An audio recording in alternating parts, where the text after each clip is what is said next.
Earthlings, it's me, Magical Princess, Angel of Justice, protector of the peace-loving planet of Rabufru, at your service. Today, we have another drawing stream. Very sorry about just all the drawing streams, like all we do now is drawing streams, it seems. However, I figured it was better than not having any stream at all. Which has been happening a lot lately because there's just things that I need to draw and I'm like, oh no, I can't play a game, and so I don't stream at all. But I think this will probably be better. I can stream more consistently if I just allow myself to do art streams back to back instead of always having to have a game in the middle of them. But in April, I'm hoping to play more games, including starting on Undertale potentially, since a lot of you have been asking about that. But today, for now, we are going to do some art. So on my screen here, we have our kind of like line art done for our April fairy. So I'll talk more about her design in a second as I get started. First, let me check the chat. Get everything up. Hi! Welcome, Core! And welcome, BC Wendell. Oh, I'm glad that you like the art streams. That's awesome. Good, I'm glad. I am doing good. Yeah, just good. I don't know, how are you guys doing? And thank you, Core. These were my fairy wings from a few months ago. I recently started to do some Vtuber assets as a digital download on Patreon. I don't know if I'll continue it because I don't think that I'm getting any fellow Vtubers as my Patreons, but it's been kind of fun. So I'll show you the original illustration that these wings came from. Go ahead and pull that up.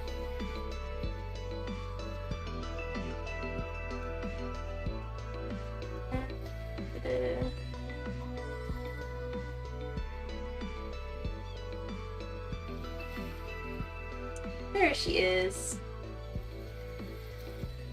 So this would be my January fairy. I don't know if anybody remembers the speed paint that I posted of her. But as you can see, her wings in the background are the same as the ones I'm wearing now. And I just thought that would be super fun to animate since I drew them on a separate layer towards the end of the illustration, like you can see in the speed paint. And I rigged them up, and they were part of January's Patreon package.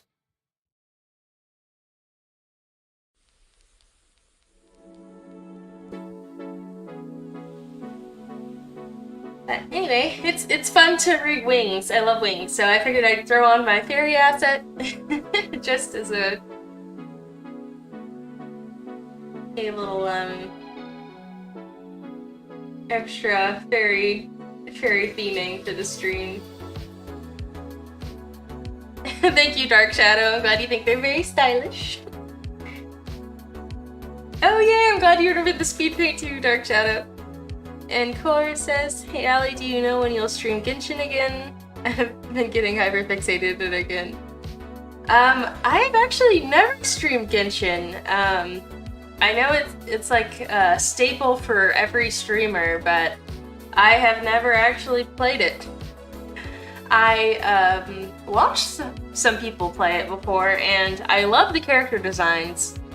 You'll see me do a lot of my Patreon doodle request streams where I get requested to do Genshin characters. And actually, I totally forgot to post this one the other day.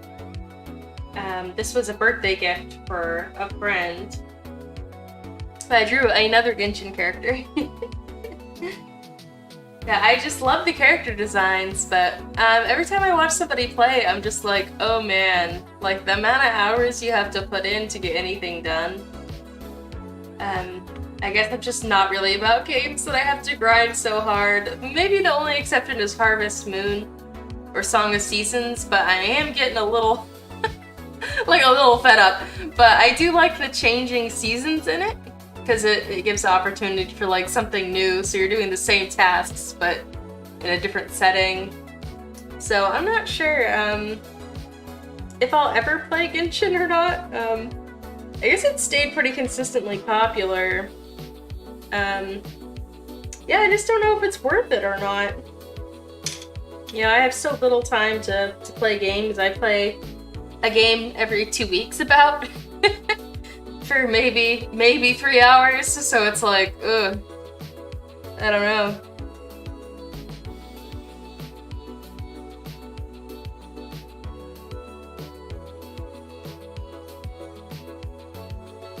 Yeah, you would like to see a Genshin stream? Well, let me know if anybody else in the chat would actually like to see me play Genshin starting from scratch in the year of 2023.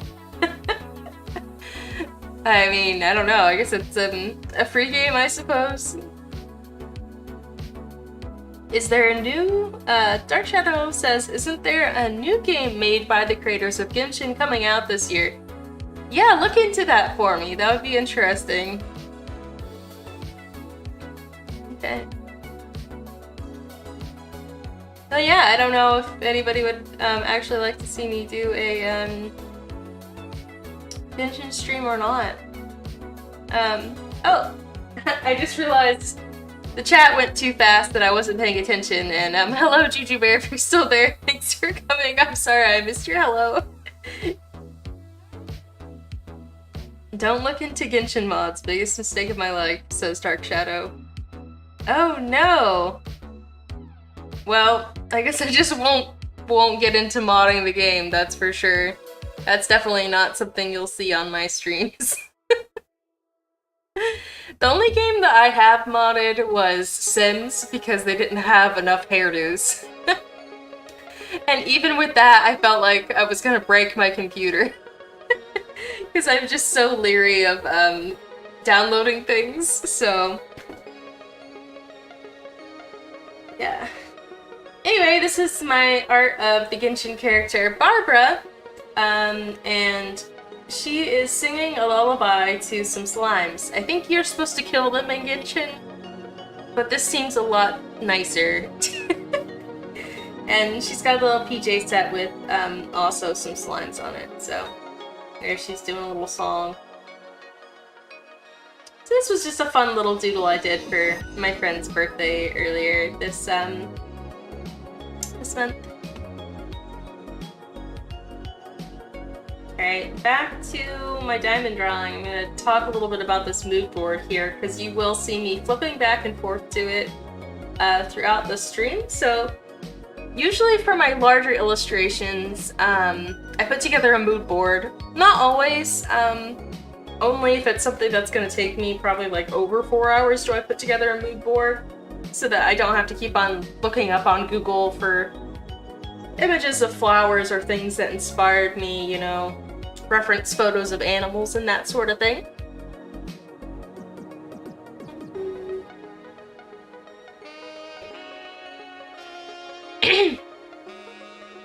And so as you can see, this is my mood board. I have a few characters on here. I have some Snowbell or Snowdrop flowers. I actually don't know which one. I think it's interchangeable.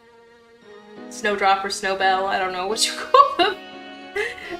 Along with some nice pictures of some very rainbowy diamonds, and diamonds in like natural cubic form, diamond brooch, so I can just kind of see how the diamonds look in an inlay, another rainbowy diamond, another natural diamond, some diamond chips, as well as some interesting snow images, a lot of icicles. I have Aurora from Sleeping Beauty and her color-changing sparkly dress here, which was, to me as a kid, like the best thing ever.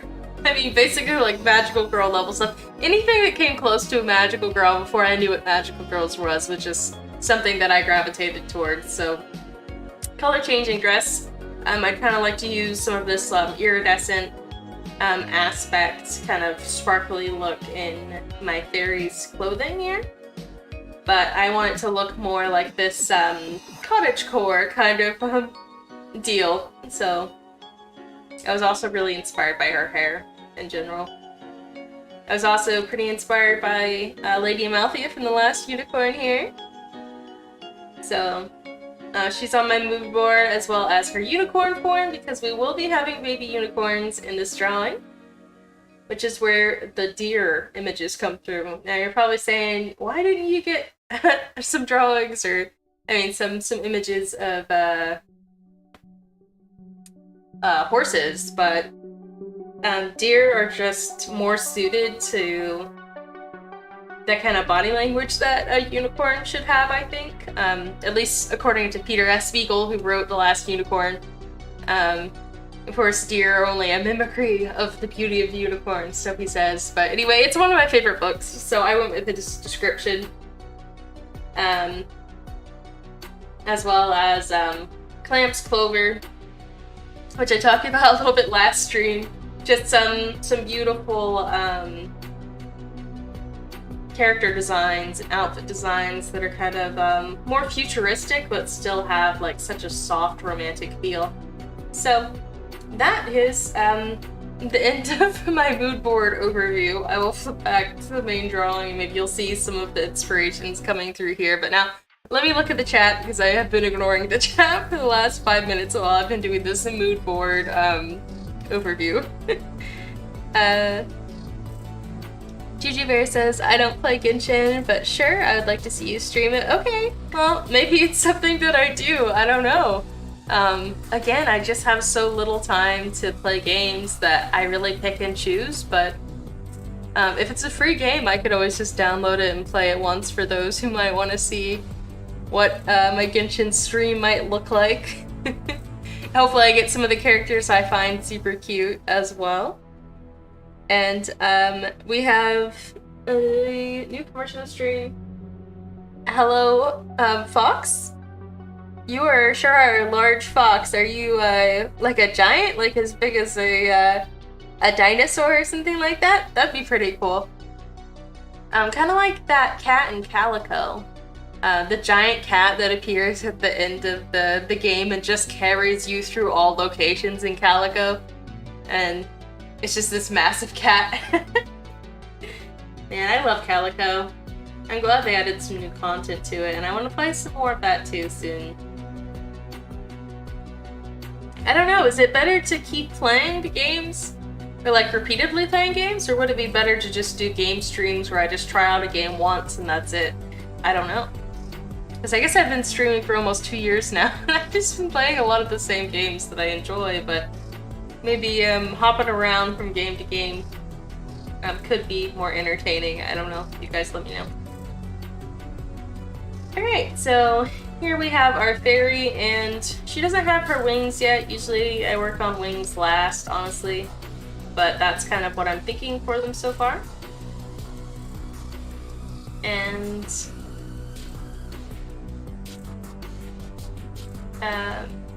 some things have been done in layers too, so all the unicorns are now on a separate layer, as well as her jewelry, and we've got to add more jewelry because she's got to have more diamonds, but this is all we have for now. You probably just add some more at the end depending on what she needs. She has this little capelet thing over her dress that's on a different layer. And then her back of her hair is on a different layer. I don't know, since I've just started doing live 2D so often, I'm not really planning on doing anything, I don't think. Maybe, I don't know, with this in live 2D, but I've definitely been enjoying just separating out layers so that I can fix anything that looks wonky after it's colored. So that's definitely something I'm probably going to do as I work on this. So these are the other unicorns down here.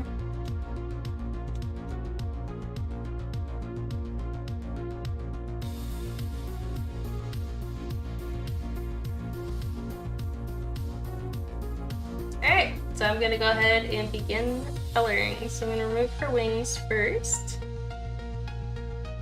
And I'll remove all her baby unicorns.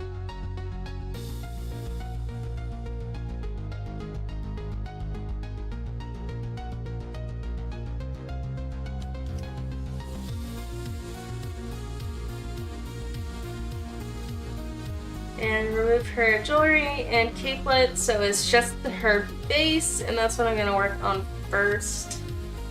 It won't work on her hair, back hair, but just this top layer here.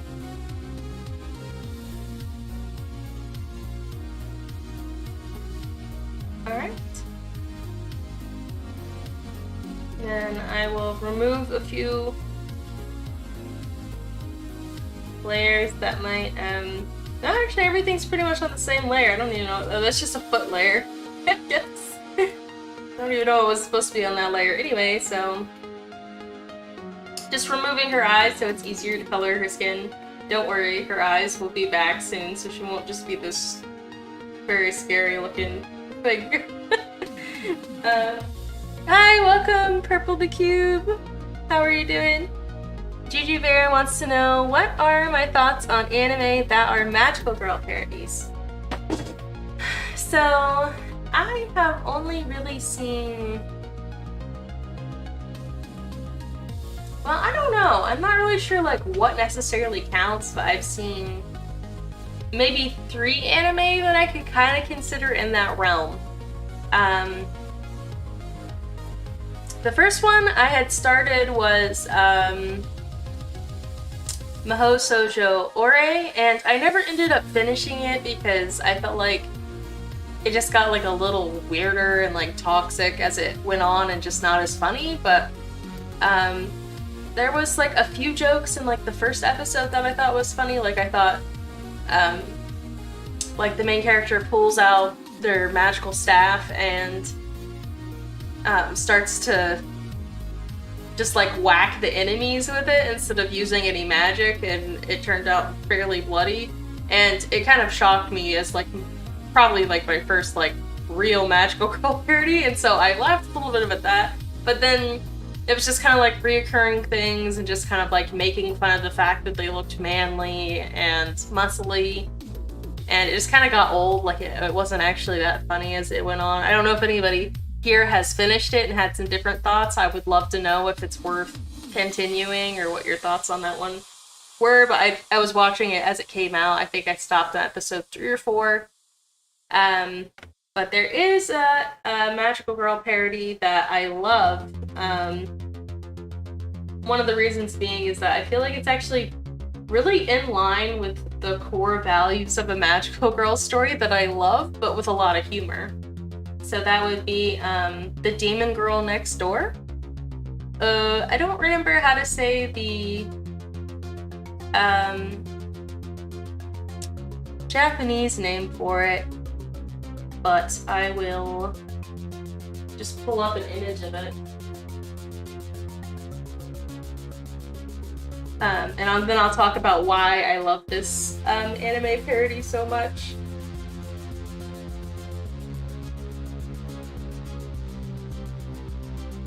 Alright, so this is a cover for the anime. I don't remember how to pronounce the Japanese title, but it comes up under The Demon Girl Next Door these days. So the reason that I love this anime parody is because, like I said, it keeps true to like the values of a magical girl story. You know, it's you know, fairly innocent. There is an actual, you know, like traditional magical girl in it. It prioritizes friendship a lot, so you know, it's not edgy or anything like that, really. But it's very funny. It kind of goes through, like, there's this traditional magical girl who has fought in the past, and she's pretty much semi-retired, who meets her mortal enemy for her magical girl species, which is a demon. And there's this little demon girl, and she's really bad at being a demon.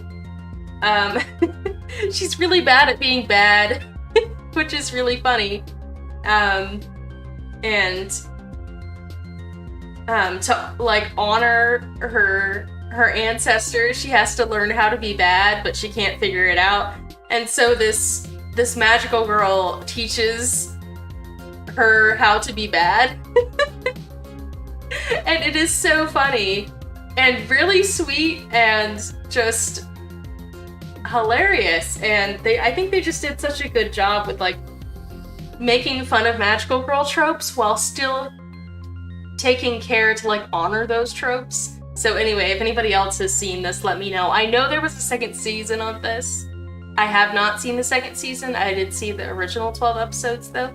So if there's something weird in the second season, don't come at me. I haven't watched it, but the first season is really, really good.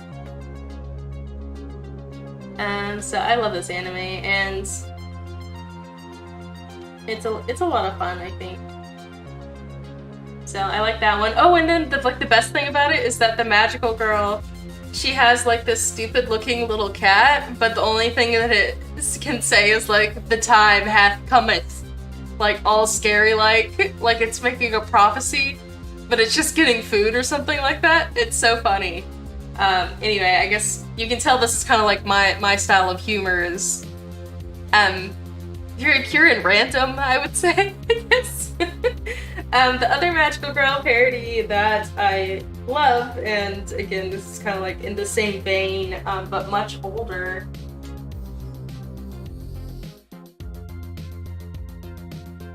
is I'm trying to find a good picture of this one.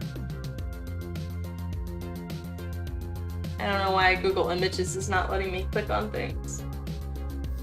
Okay, it's not gonna let me show you, I guess. I think these days it's coming back into popularity, but DG Carrot and IO specifically I like, and DG Carrot is about this little alien princess that gets sent to Earth to learn some manners, basically. And she herself kind of has like magical powers, so could be kind of considered like the earliest definition of a magical girl, where it's usually like a princess with some limited magical powers. But she's a huge brat, she's hilarious. And then she meets this other magical girl who isn't really a magical girl, or maybe she is. It's never quite clear, but she dresses up as an idol and sings to promote her family's hair business. And she transforms, technically, like she has a transformation, but really she just goes and like puts a pop-up tent somewhere and changes into her idol costume. And everyone's always like, "You're not a real magical girl," and she's like, "Yes, I am. You don't recognize me. Just like, I'm not that girl from school. Like, can't you tell? Like, I'm Rabby and Rose. Like, I'm not that girl from school. Like, what are you talking about?" And all her classmates are just so casual about it. They're like, "Oh, we all know who you are." So anyway, I think that's absolutely hilarious, and I love DG Carrot and IO. And again, I don't really know if I would call it like a magical girl parody per se, but yeah.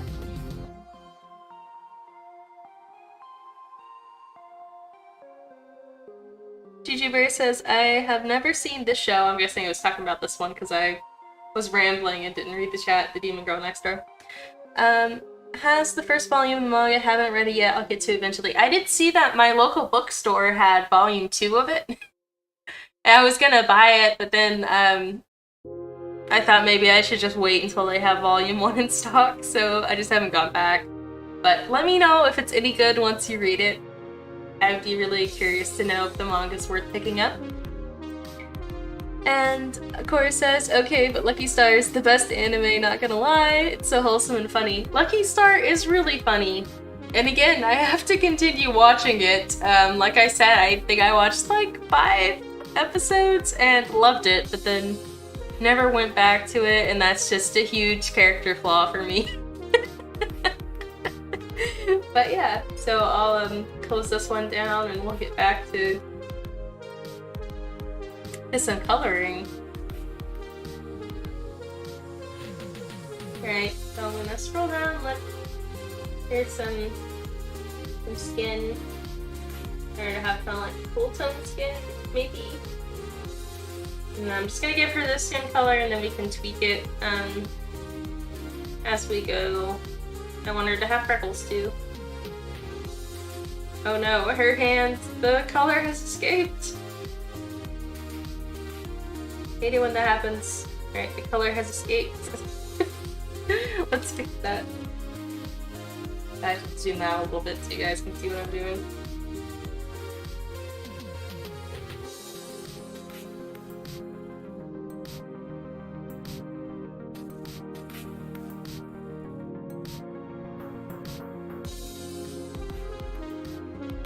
Need to remove this color from leading into her skirt area.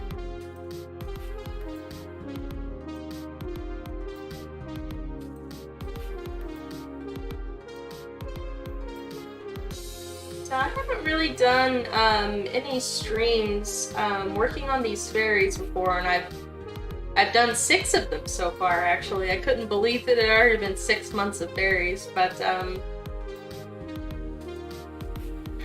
yeah, it's usually because with these larger illustrations, I kind of go more free-flowing. Like at this point, I wouldn't have the character design so finalized, but I had a pretty clear image of what I wanted the April fairy to be for a while, and so her line art ended up pretty easy to get done and pretty finalized at this stage. So I figured it'd be okay to share with you guys some of my process, but I definitely like to focus more if I'm not actually sure what direction I'm going in. But this one, I had a fairly clear direction. Alright, so that's her skin.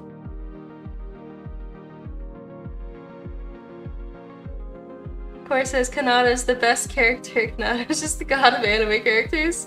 He started so nostalgic I remember watching it back in freshman year of high school. So I'm gonna give you guys a little surprise if you'll just hold on for a moment. Hopefully this works. Alright, here we go. Just hold on, just wait a moment. Wait a moment, it'll be worth it. I promise. I'm gonna stop drawing again for a second. Even though that seems to be all I'm doing is just chatting instead of drawing, but let's see. I'm gonna have media source. And I'm gonna browse.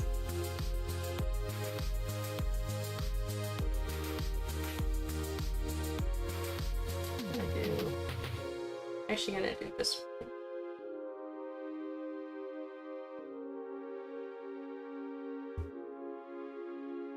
Oh no, where'd she go? Oh no! I had to do the undo button. Where is she? She was there for a moment.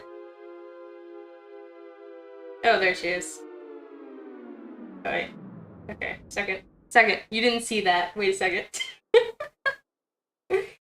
Alright, I gotta do...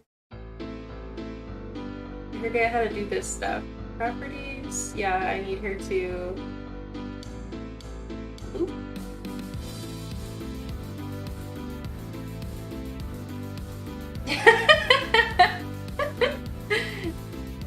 There she goes! Alright. Alright, wait, but there's more. There's more. Alright, so... Here we go. There's another one though. Alright, so this one's even better. Voila! Alright, this one actually has the clear background. I don't know why this one is not. Look at her go!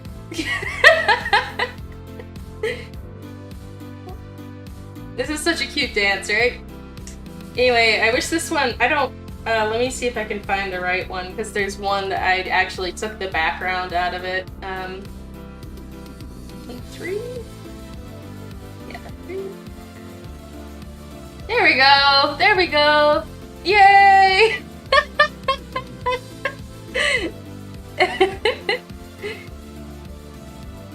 Hello, welcome, Lord Theo. And yeah, there she is! Yeah, she's taken over. Just imagine there's like a lot of her, just a lot of her on this page. But yeah, there she is dancing. I did this for a secret project, but anyway, so I had these GIFs and then I cut out the backgrounds of them. And they took me quite a long time, but look how cute they are. It was actually pretty fun cutting out each frame because it showed me just how cute every single frame Lucky Star is. I was studying like the way that they animated her hair moving and that kind of stuff, but anyway, they're dancing.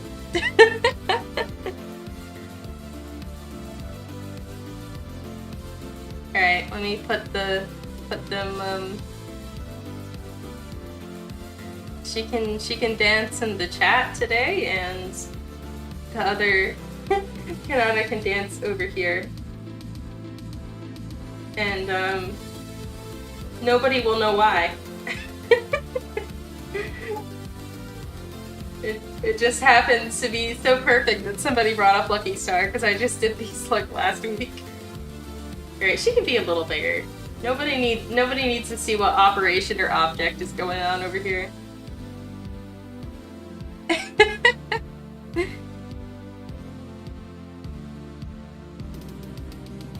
Yay, I'm glad you guys approve.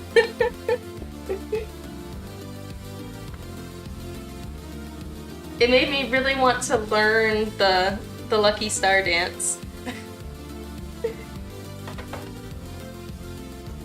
It's just such a cute dance. I really like to learn the pretty cure dances, right? So it could be fun to learn the Lucky Star dances. Alright, so I'm kind of thinking like a kind of icy bluey iridescent look for her dress. Not 100% sure yet, but we're just blocking in colors yet, so nothing is 100% sure.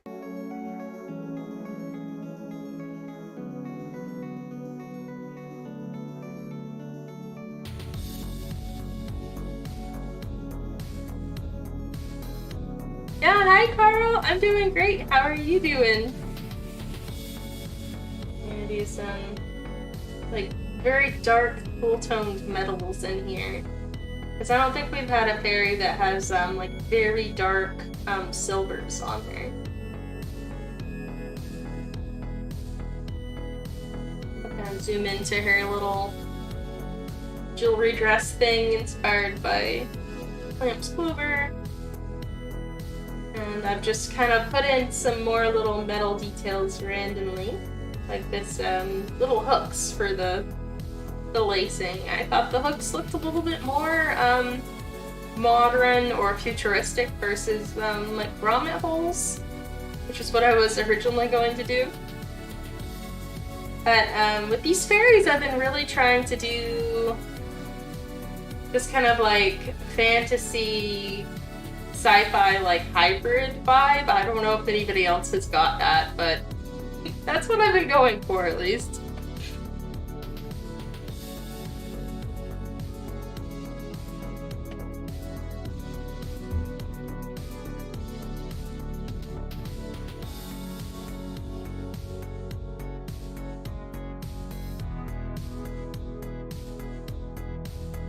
Good, I'm glad you're doing good, Carl.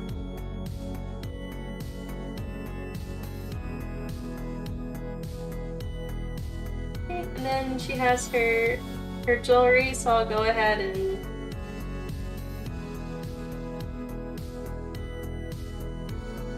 select her jewelry and give it that same color. Just get rid of it for the second. I can put her eyes back on. Well, I guess she needs hair first, huh? Because her eyebrow kind of goes into her hair area. And you know, I'm not really sure what hair color I want to give her. At first I was thinking of giving her dark hair, but I feel like a lot of the fairies the last few months have had black hair, so I was thinking maybe she has kind of like icy colored hair. That I'm just not sure yet, so maybe I just give her like gray hair and then we can just color it like not that she's old or anything. Well, who knows? I mean, she's a fairy, so it's kind of hard to determine age most likely, but just as a stand-in color until I figure out what I want to do with it. Yeah, I thought the white hair, like with some iridescent highlights, could be really cool because I haven't done many fairies that have like very unnatural hair colors. I think, I guess that one didn't have,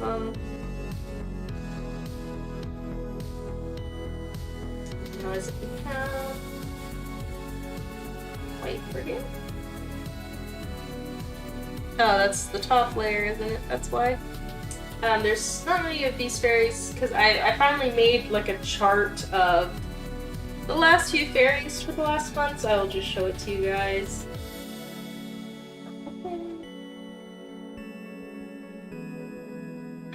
Fairy, and then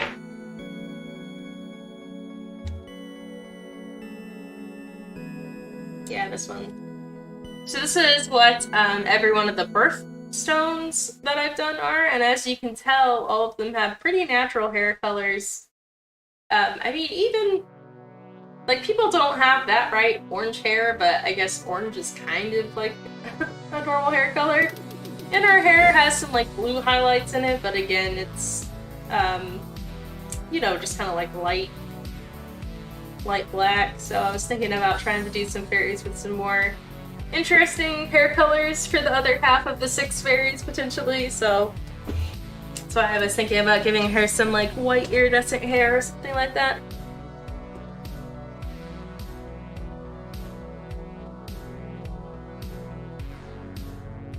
Yeah, I remember the like the preview for the next Lucky Star episode has like these like reporters. Yeah, that's pretty funny.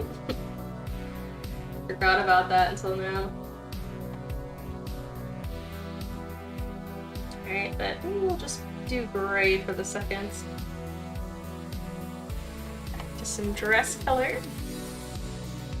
Which again, I'm not really sure about any of these colors.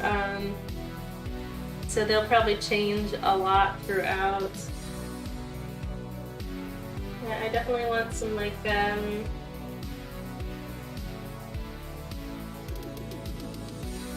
some darker purple maybe for the ribbons.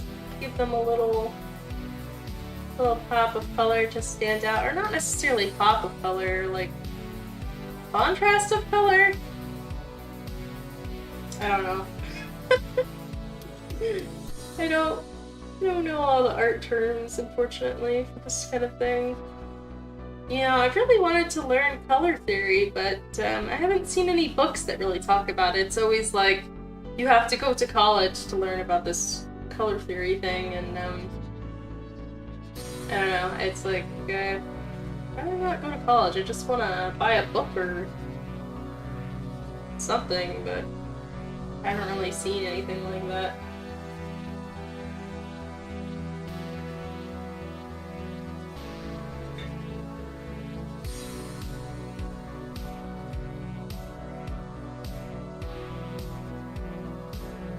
Alright, for now I'm just gonna go with the same color for her glove thingies.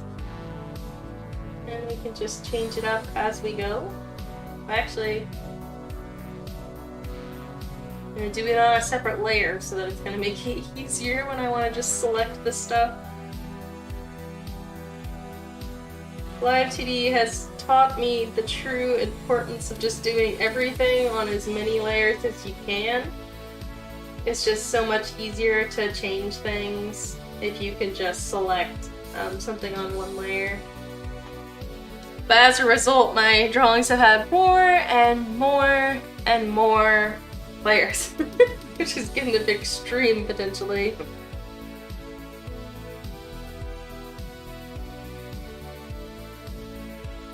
When colleges use a textbook to teach color theory, you know, I don't know.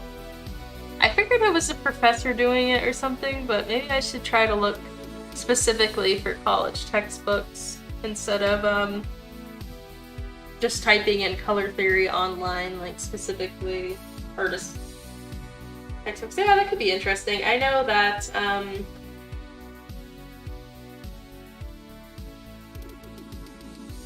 there is actually like a used artist textbook place.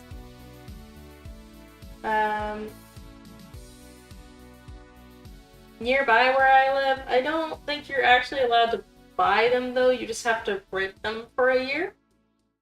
And I haven't really wanted to do that because it's like, what if I am not living in the same town? Then I'll have to come way back to the shop to return my book. I don't know if that was the curl I was supposed to do. No, it was the one below it. Yeah, this one. This one.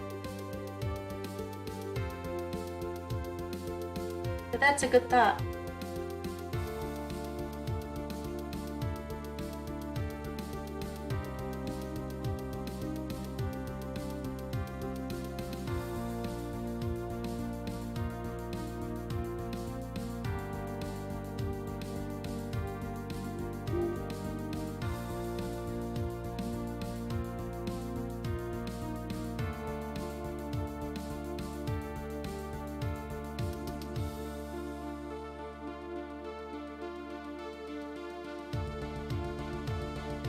So the flat colors are going pretty well. She can have her eyeballs back. Yay! And we're gonna do some work on her skin, which will hopefully give us some time to think about what we want some of the actual dress colors and things to be.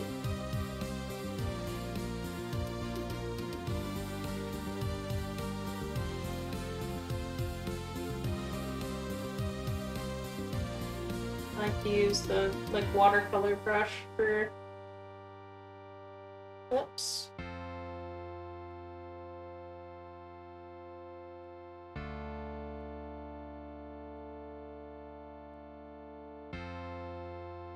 Yeah, sometimes the art professors use textbooks. Yeah, they probably do. I'll definitely look for some color theory textbooks, see what I can find.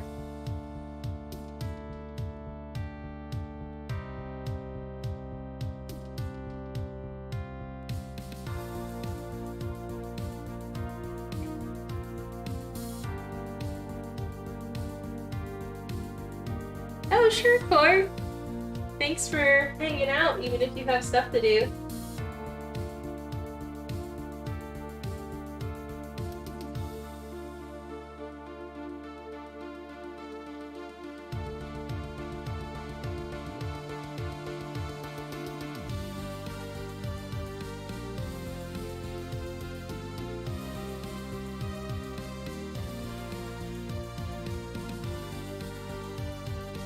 I'm ready just yet to add clothes, but I'm gonna leave those. So my customizable Vtuber project that I've been talking about has been going well. I ran into some problems just yesterday night though that need resolving, but it shouldn't take too long to resolve them. I'm hoping to just release it soon. I really wanted to add more customizable options to it, but it already has like it's like 30 sliders or something like that. And some of those sliders have, 10 options each on them, so it's probably enough options to start with. I'm just gonna release it, I think, and then if it does well, then I can do like an updated version of it and then just give people that have already bought it a discount on the next one or something like that. I'm not really sure, but I'm starting to get inquiries for freelance work again, which usually happens around halfway through the year, so it was not unexpected.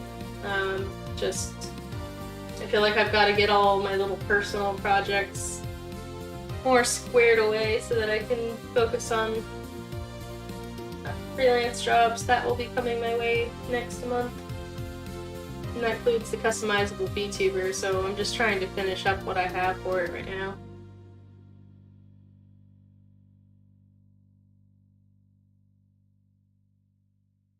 Hi, welcome back, Dark Shadow!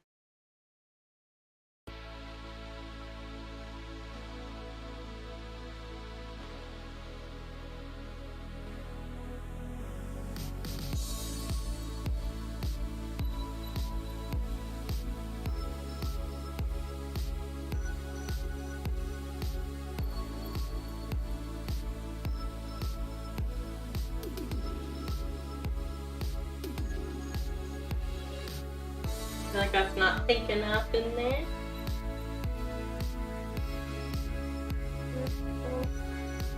Just more saturation. There we go. Looks better.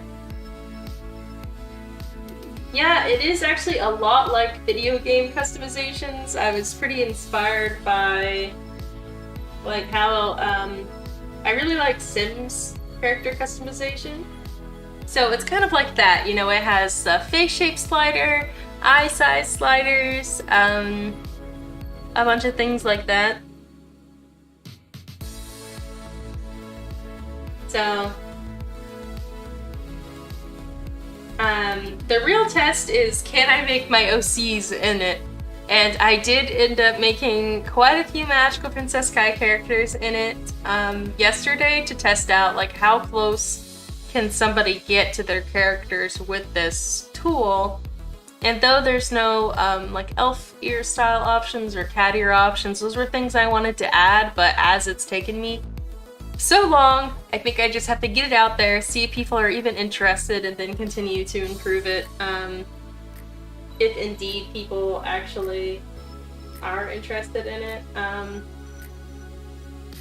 But I was able to make a lot of my characters in it, and I felt like they were pretty recognizable.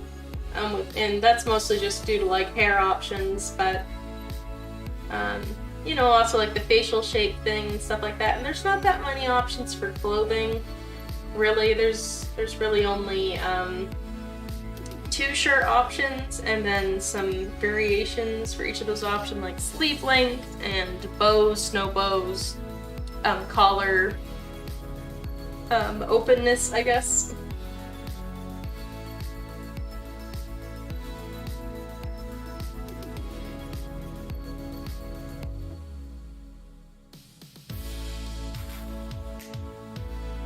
I'll look at this again.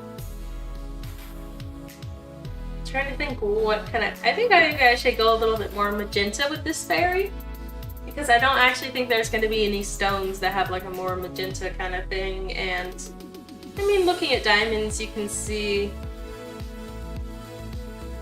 you know, it's got some, maybe something that kind of resembles magenta in there potentially. So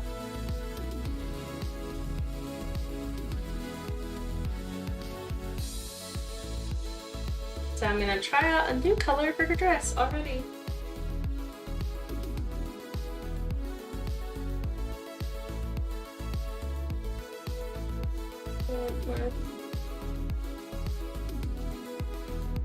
More like magenta pinky.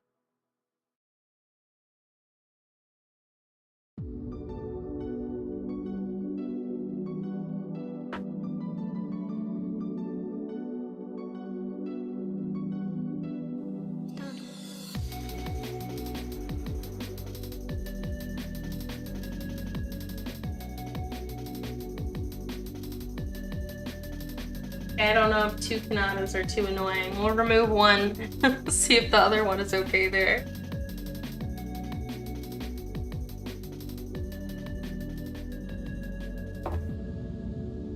Hi, welcome, Punk.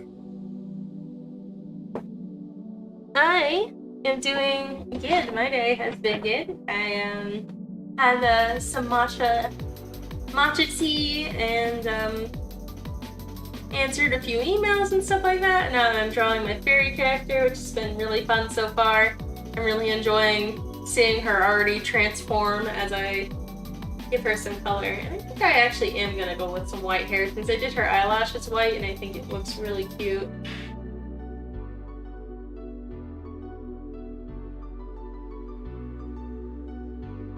Her kind of like bluey white hair, so we'll see how that goes. And how are you doing, Punkley?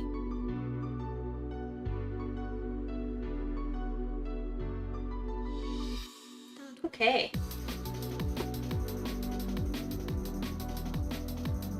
Alright, the freckles don't read super well from far away, so I'm gonna darken them actually. I'll do like a copy paste.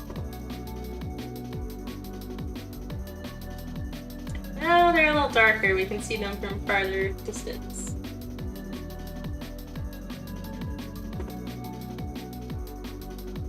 Gotta get this blush color.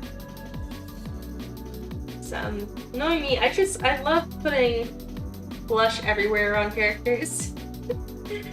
For my customizable VTuber project, I was gonna add a lot of pink everywhere, and I still did add a lot of pink to the ears and things like that, but the blush on the face specifically, there's an option to just turn it off, which is probably for the best, because I don't think everyone likes as much blush on their characters as I maybe do, and I definitely want a diverse group of people to be able to enjoy the character creators, so hopefully that makes it a little bit more easy to change up the styles.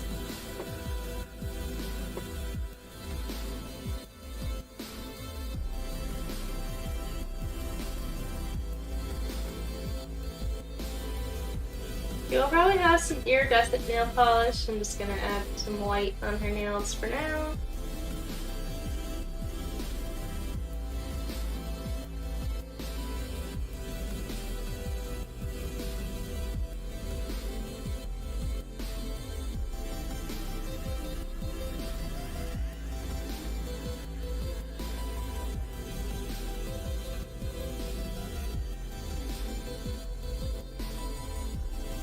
Oh, my avatar is not moving? Let's check that out.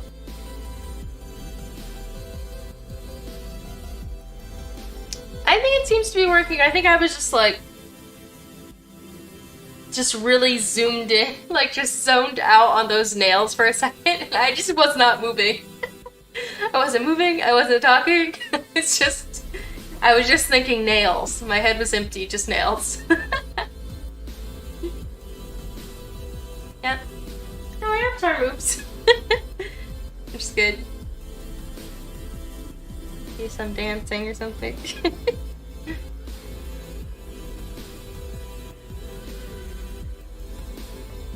Alright, good. I'm glad it wasn't a glitch. Maybe I strayed too far away from the camera, though. That's always a thing that sometimes happens, because the camera's over there and I'm drawing over here, so sometimes I might just go out of bounds, which might have happened.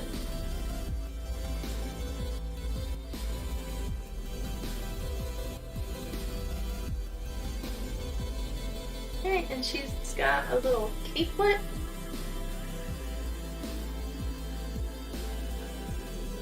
So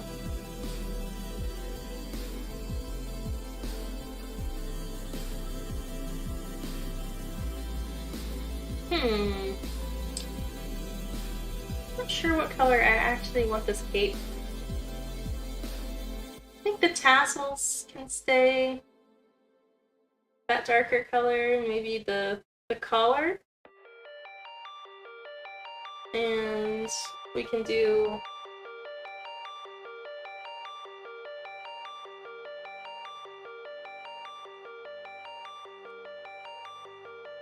I don't know what color I want this to be. Kind of like a darker, frostier color. I don't know, I'll just leave it like that for now. You're seeing right into my process, which is not always so sure, especially when I'm working on these fairy illustrations, like I was saying. This is one of the ones I'm more certain about too, so this is why you don't see me working on the fairies that I'm not certain about at all on stream. I go back and forth a lot about what I want to do with them. I definitely know that these are going to be little diamonds on this clasp system here, though, that's for sure.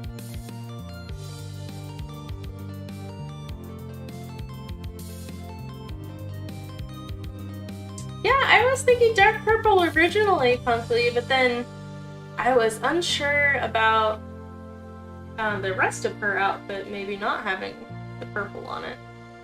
I'll change it back to dark purple for now, though, and we'll see how we're feeling about it as we go on. Go. Now it's all dark purple.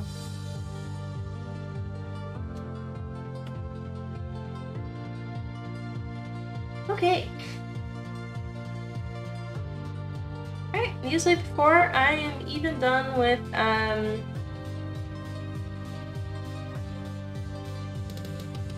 choosing the colors, I usually just move right on to some shading.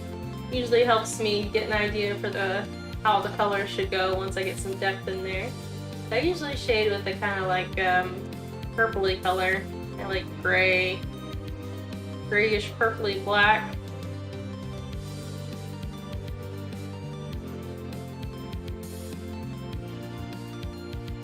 To a mixture of like this hard shading and then a second layer for more soft shading, which is different than a lot of the art that I've done in the past. And really my goal with these fairies is just to see how far I can push my art style when it comes to rendering.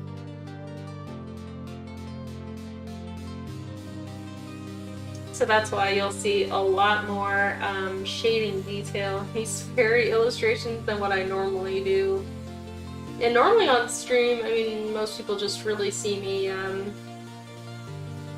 doodle, really. Because I have an easier time doodling and talking than I do when I'm trying to figure things out, but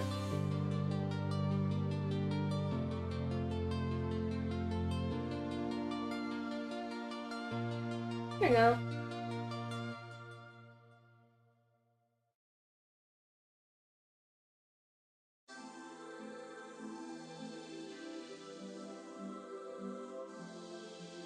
I'm gonna do some more boxy shading.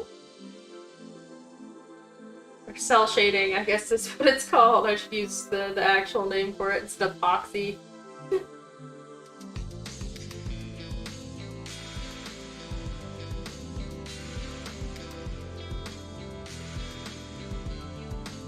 Vtuber wants to know, do I like watching kawaii room tours?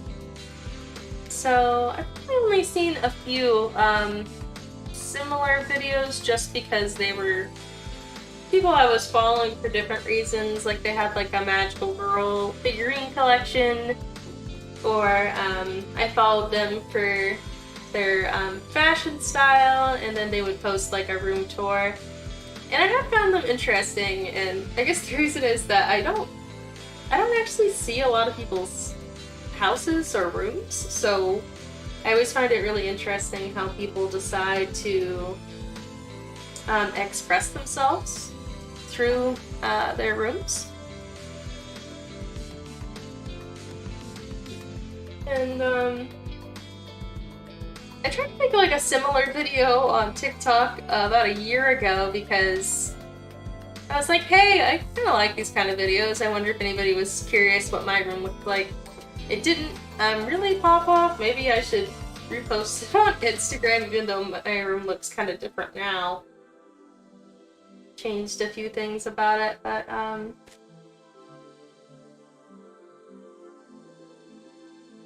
wouldn't really say that my room is like truly kawaii. It's kind of like a weird mixture of like shabby chic, something that kind of looks like decora if it was a room, and like antique furniture. I don't know. It's very eclectic. I can't really decide what my true aesthetic is. It's been one of the reasons I've been enjoying doing these like more complex illustrations where I just kind of go wild on the character design. I'm kind of like exploring like what it means to have like Allie's style, I guess.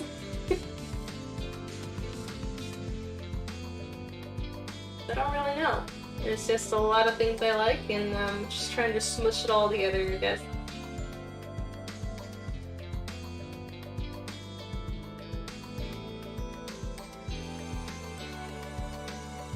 Thanks for hanging out with me, Punk, and thanks for the compliment.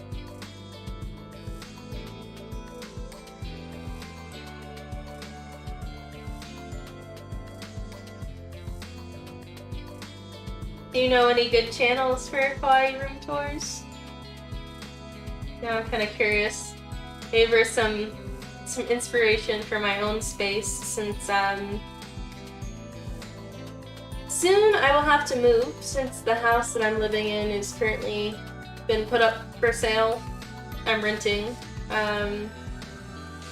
But the next place I live, I'm really going to look for a dedicated office. Right now my office is in the room. So I'd like to have like a dedicated office, and that means I can probably decorate it a little bit more chaotically if I want to.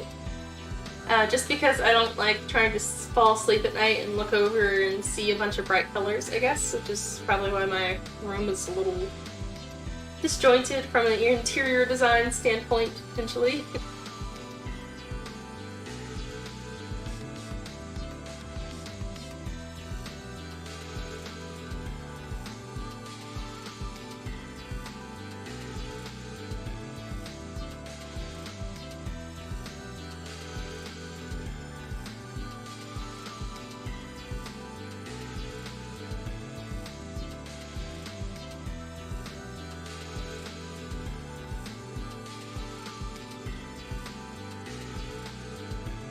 Do shadows on literally everything for this drawing.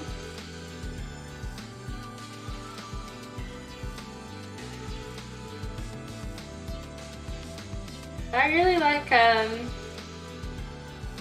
Victorian furniture. Or like old, really anything that's like old English or French for furniture I like a lot. I have a antique Victorian couch, and it's been redone though, and it's kind of fallen apart at this point because I got it when I was pretty young, and I'd like to take it to like an upholstery person to fix it up at some point, but I'm just a huge fan of like ornate furniture. And I like a lot of creams and greens and pinks. I've been getting more into red recently too, which is really interesting since I've always been a pastel color person. But recently I went to an antique store to look for some lighting, and I saw this really cute, like it's supposed to be like a Tiffany style lamp. It is antique, but it was like, it's not a real Tiffany lamp. So I don't have Tiffany lamp money, but it is for sure like at least a 30-40-year-old lamp. And it's mostly reds with some pinks and greens mixed in, and I've really been enjoying it. Just really getting more into red, and then my last two anime figurines I got, being the Sleeping Beauty figurine and the Amanita Muscata Mushroom Girl, are both red, and I'm thinking to myself, wow, so I'm really starting to appreciate the color red.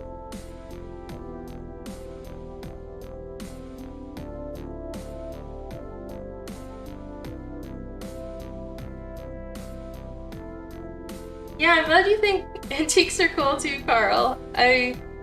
It's like, the history is interesting, and then the pieces just last so long. You know? Like, the furniture was built to last, which is really nice, and so I feel more okay, you know, spending money on like an old piece of furniture than a new one for the same price, because I just feel like whoever made this antique made it, you know, to last, and besides, it's usually prettier anyway, and I'm not one for super modern anything anyway. You know me, I like my old anime, I like my old furniture, I use recipes from an old cookbook.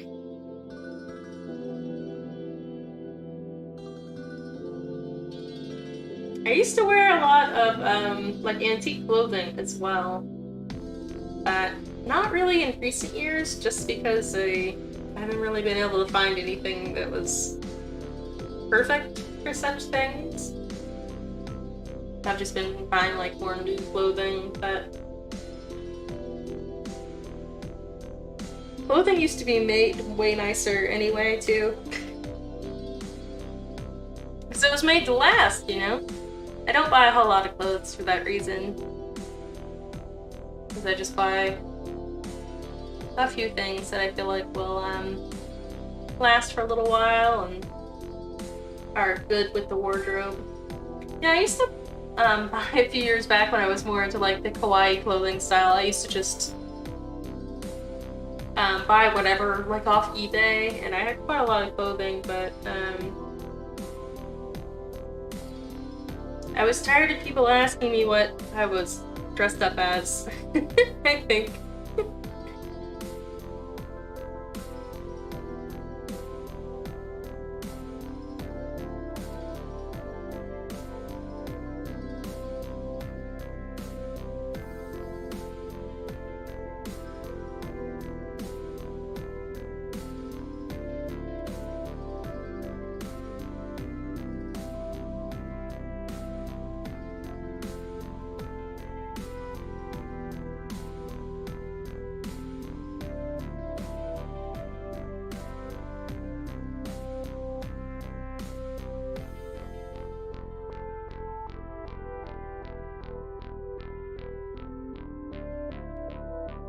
Some details on her face.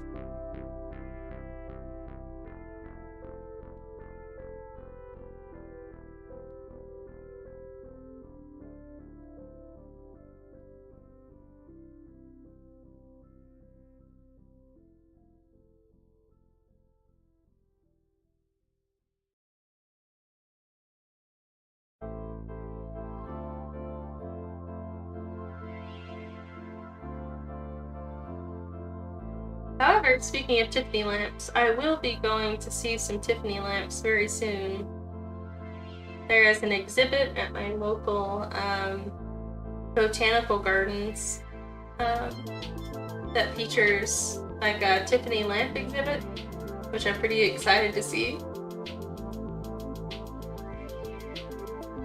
I just think that the Tiffany lamp designs are just so cool, and seeing them in person would be awesome.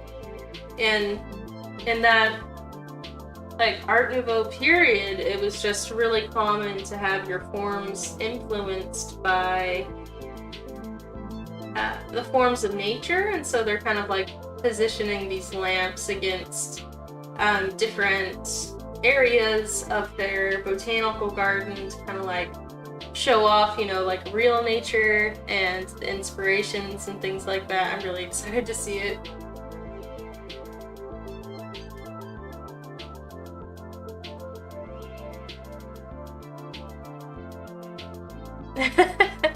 Crosshouse antique clothing is often high quality, but it's literally old-fashioned. I wear some of my father and grandfather's coats, but they look strange in modern times.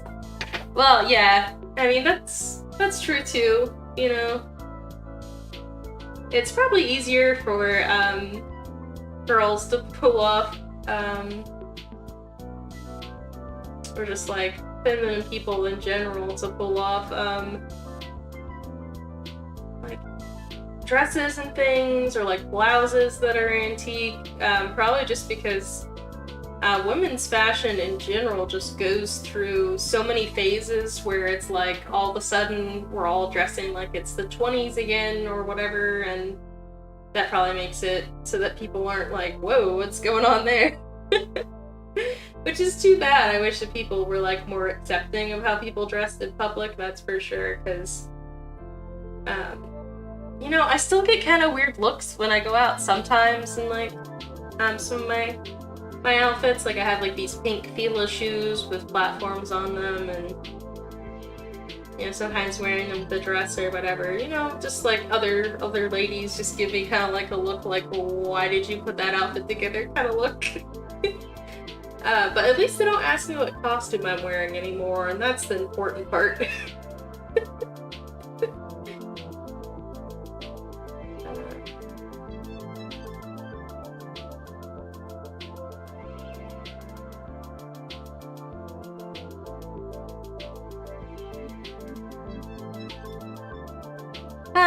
Welcome, Lord Toadette. How are you?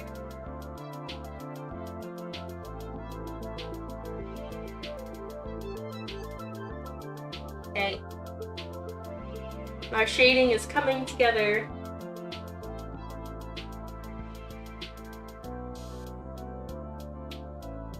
Oops.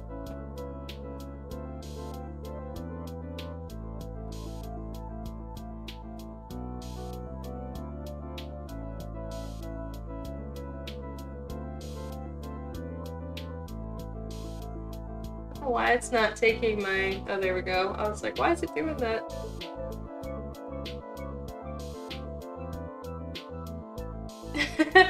Carl says, I guess I could just wear antique clothes and embrace the cosplay larper appearance.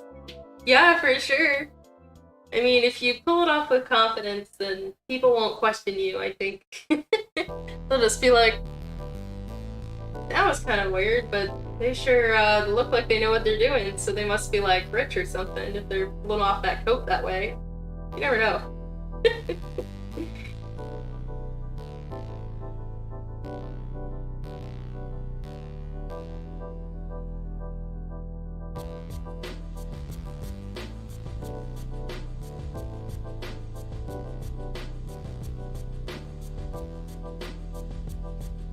I'm gonna do some extra shading on the sled back here.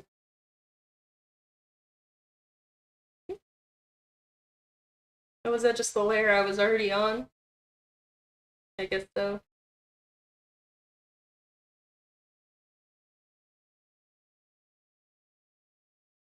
Oh, I was not even drawing, that's why. It was on no color. That would be why that was happening. Nice song. Past.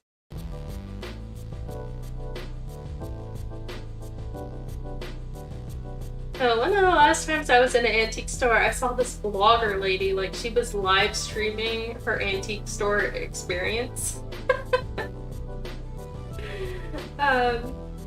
I know, I mean, I guess I shouldn't be laughing because I'm live streaming my art right now, but her reactions were just so funny.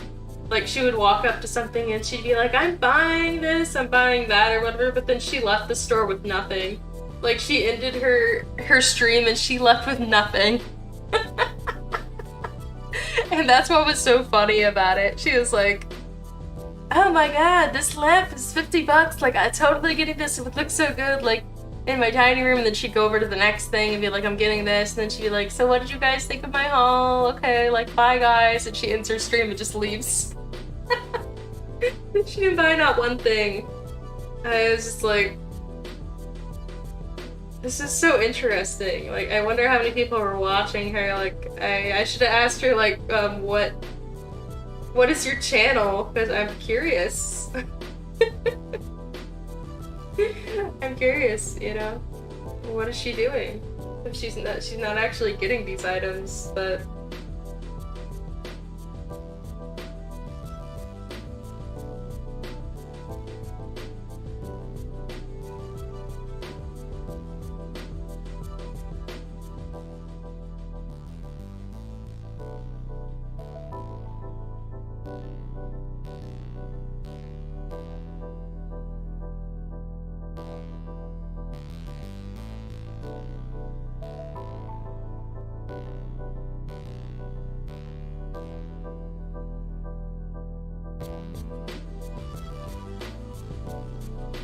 If I accidentally did some random streak here, let me clean that up.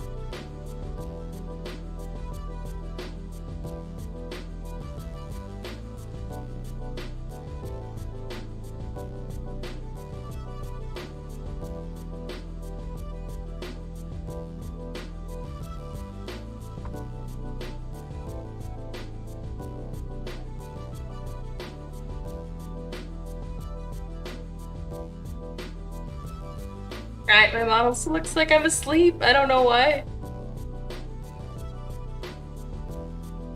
They were actually posing? Posing? I don't know. I'm not really quite sure, like, what the definition of that means in this context.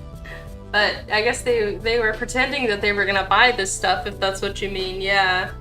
But they were definitely doing like a live stream. I think it was like an Instagram live.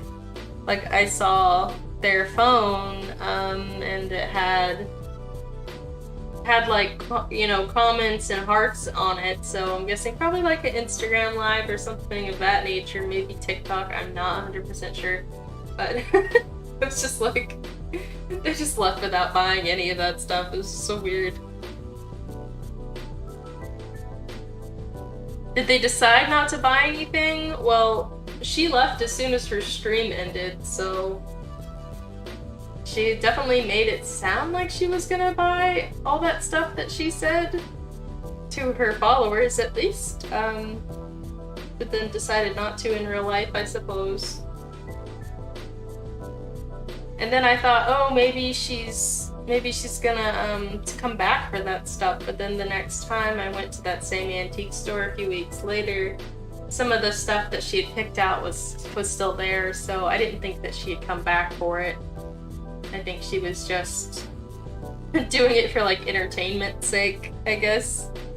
I don't know. It was very interesting, that's for sure. What if I did a VTuber? A VTuber antique shopping stream, and that'd be pretty funny. Tell you guys everything I'm gonna buy, but then never buy it.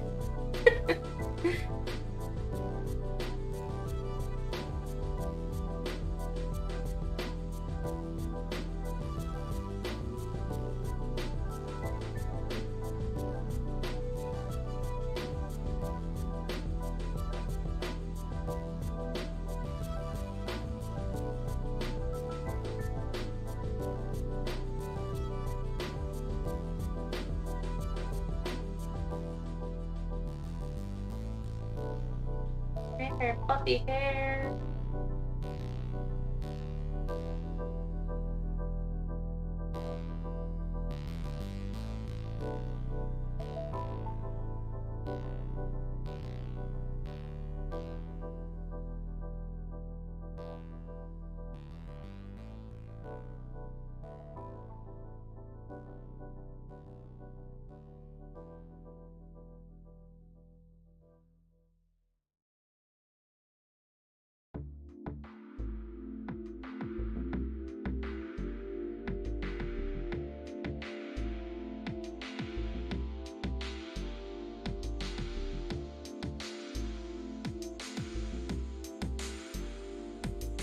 Okay, shading. It's getting close to completion. I gotta do some like atmosphere kind of stuff, but after I get this all shaded, this should help me decide what colors everything will actually be here.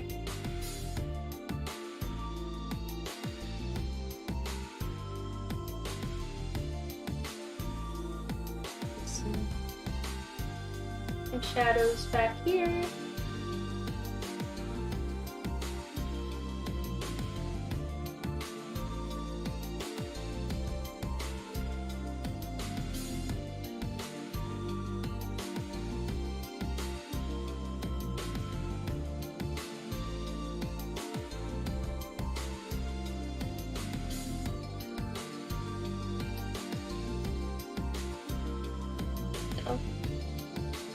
All coming together.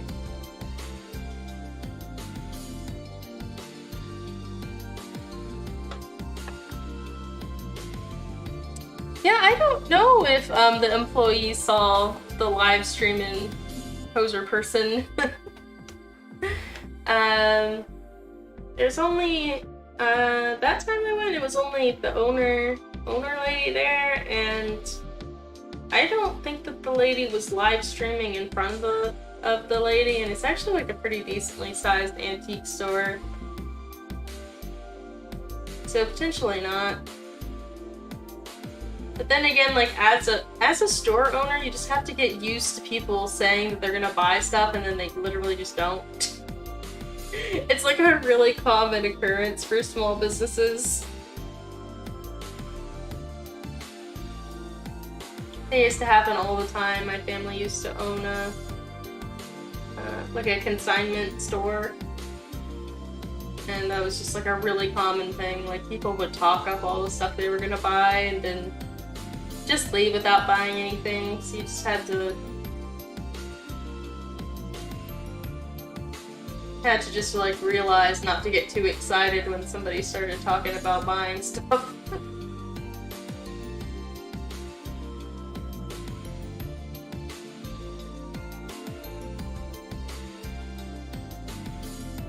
Or like me and my sister back in the same time period started a clothing brand because all our regulars at the store kept on being like, we'll support you, oh my gosh, like I love your design so much, like I would love to support you, like please do it so I can buy your stuff. And then we didn't make not one sale and had to shut down the brand immediately since it started.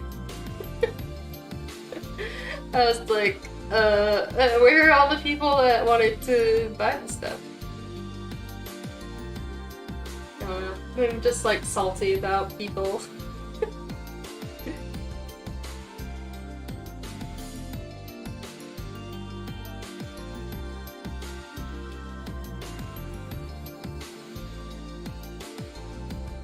Anyway, it would have been fun to be a fashion designer, but I'm definitely happy to end up designing clothing for fictional characters instead. I thought it was really funny. I was designing some clothing for a Vtuber recently, and I was thinking about how funny it was that I was back to designing clothing, right? Just for fake people instead of real people. It's funny.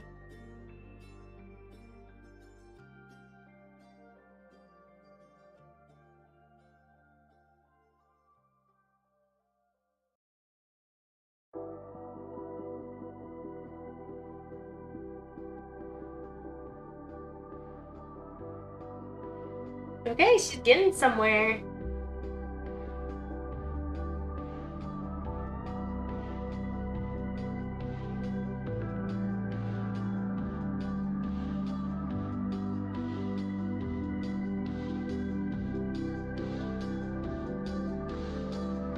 Do some skin highlights now. We've already kind of started with these little spots here.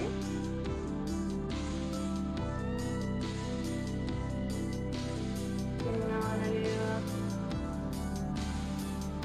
This is kind of the other thing that's different about my fairy drawings, is I do like this very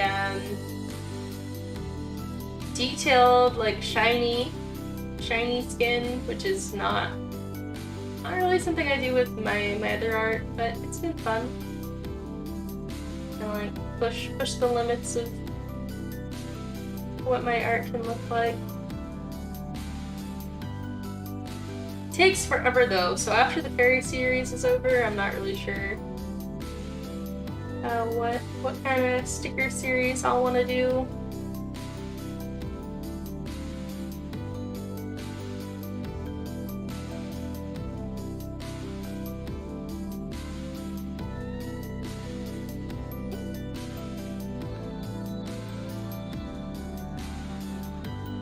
Down the glow level of it.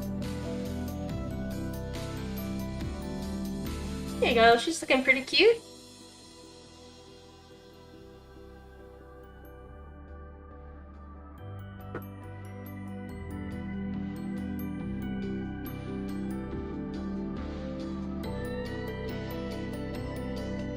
Do some shading on her little vest.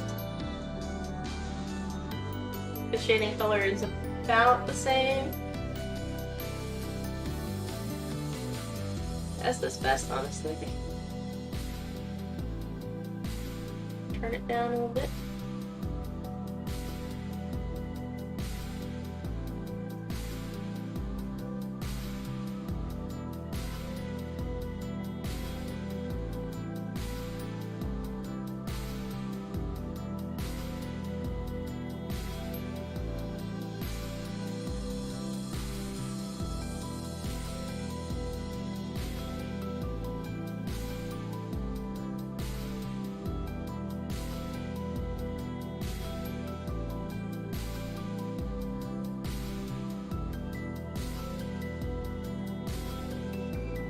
I did this little like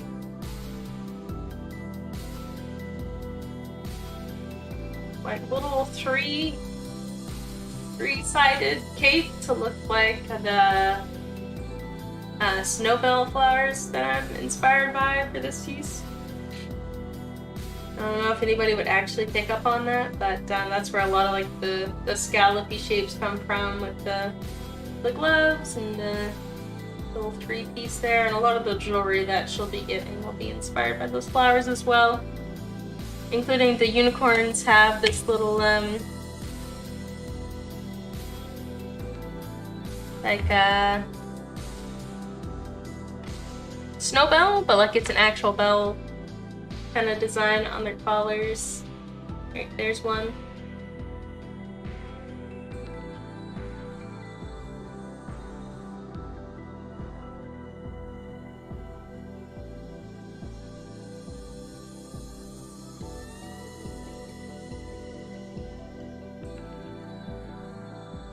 Alright, so that's some of the jewelry so far. Not really colored yet, just has the metal on there, and then this like icicle headdress thing here. I use these icicles as a reference.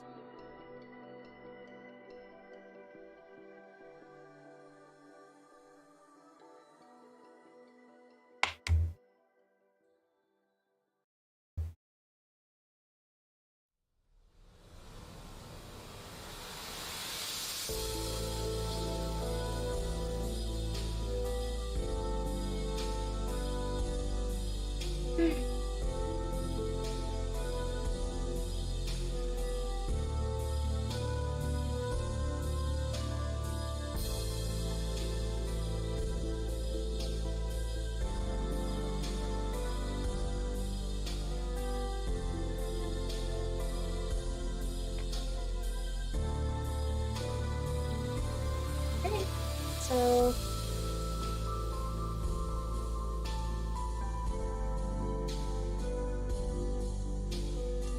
now I'm trying to figure out what I want to do for some of the colors and things. I guess I'll just fill in where the diamonds are supposed to be.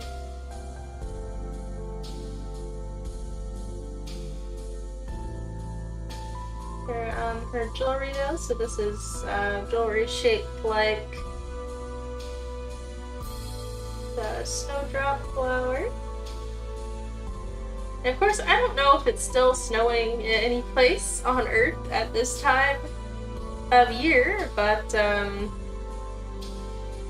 just felt like snow is so fitting for how diamonds look, that I just really wanted to combine those themes.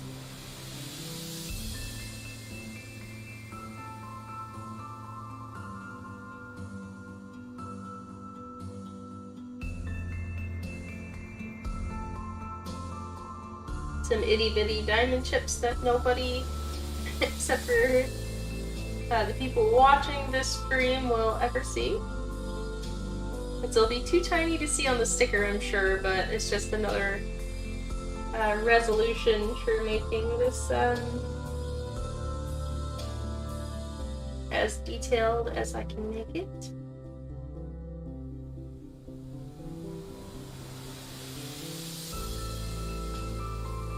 And these are just snowballs, so I'm just gonna go ahead and color them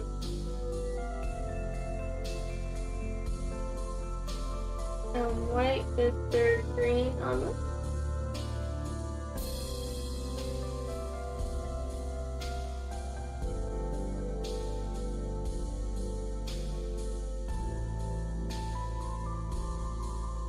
Got them tied to her cape with a little bow. See, snow cap, stem colors. It's a pretty dark green. It's darker than I would have thought just picking it up. I think it looks a little darker by, or sorry, a little lighter by eye though. So I'm just gonna go ahead and make it what color I think it is more.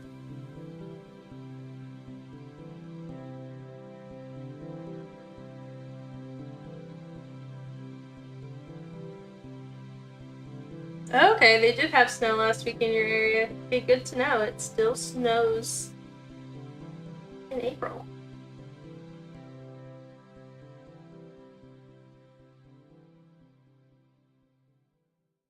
Oh.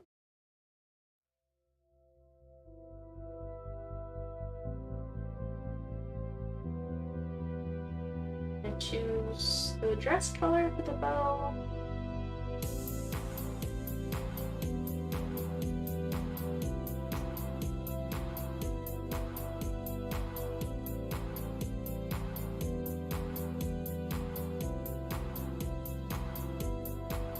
There we go.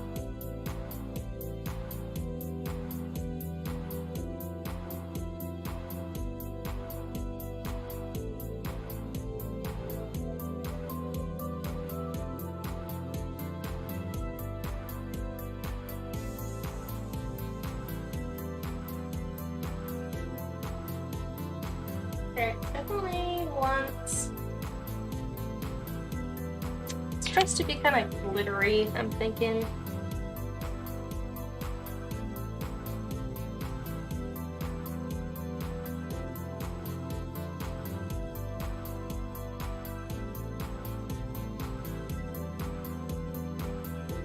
It's probably pretty hard to see the color difference on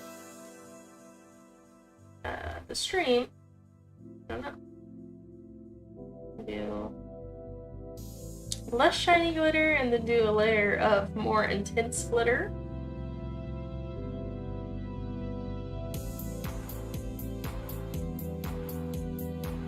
Oh. And then we're going to do a layer of rainbow glitter because this is diamond inspired and diamonds have like this great rainbowy look to them. And interesting fact, diamonds fluoresce, which I only just learned. They either fluoresce a blue or like an orangey yellow. I thought that was pretty interesting. I absolutely love crystals and stones that fluoresce. I just think that's so cool. We have a few of them here at home, mostly fluorite. Fluorite's definitely one of my favorite stones in general. Yeah, I guess the arrangement of flowers on her cape would be called a corsage. I guess that's what they call them, yeah. I'd say so.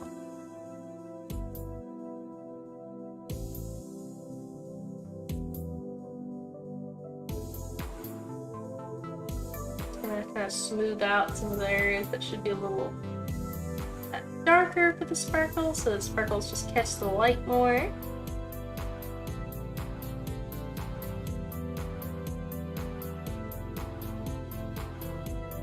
I guess corsages can be worn like a brooch or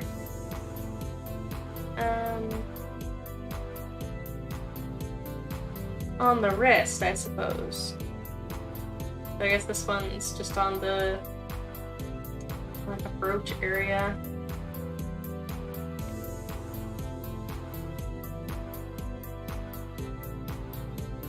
Okay, I'm using my new favorite tool again, this liquify tool, to make the glitter direction appear more realistic. Such a funny tool. For some reason I got freaked out there for a second that I hadn't chose to record my time lapse. Would have been horrible. Glad that I did. I believe it only shows after shining like a UV light on it, like a UV flashlight. At least that's what we have at home that we use to shine on our rocks. Yeah, I don't think that they hold light and glow in the dark. I know that some rocks do hold their light and glow in the dark, but I'm pretty sure diamond just fluoresces with the UV light when you shine it on it.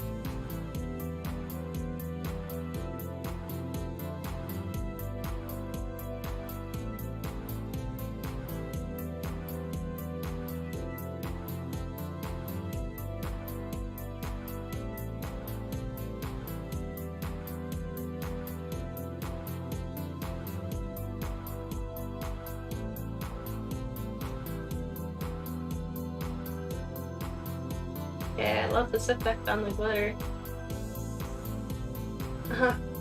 Oh, the speed paint is just gonna look like nothing is happening, though. I know it.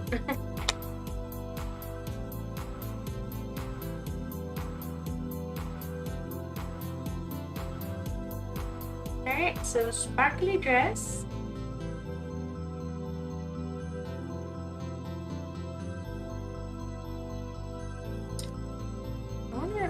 I don't know which rocks do.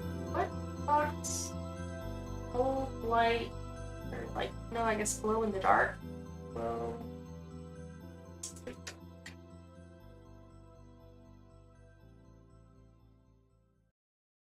Some quartz, calcite, and feldspar.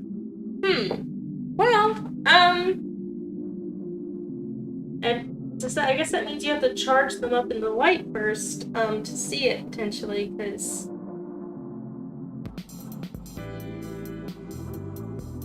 we have some quartz and calcite. But maybe this is a misleading article.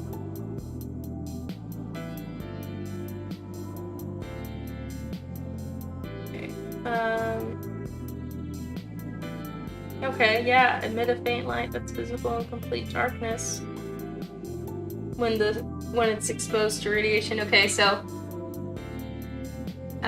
gotta check this then. I gotta put all our quartz and calcite out in the sun tomorrow and then take it in a dark room and see what happens.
Quartz holds fluorescence for a short time. Okay, good to know. I'm gonna try it on all my quartz then. See what happens.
Baby unicorn's the same color as her hair.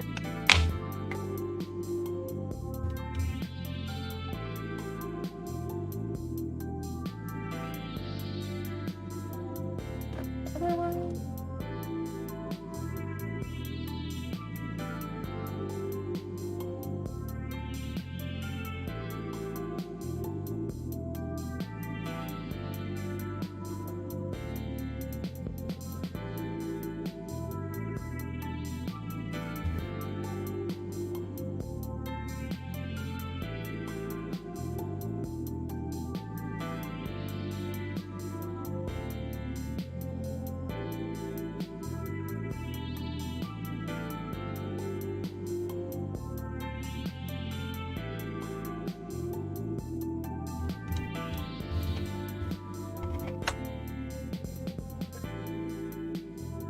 Unicorns.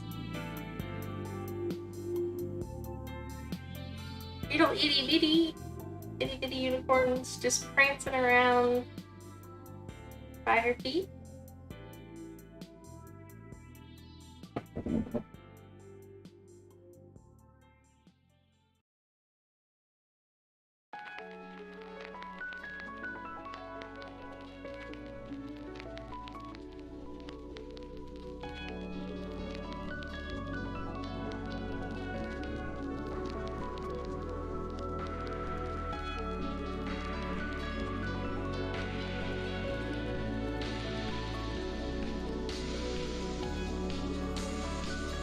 Oh, hi Juju Bear.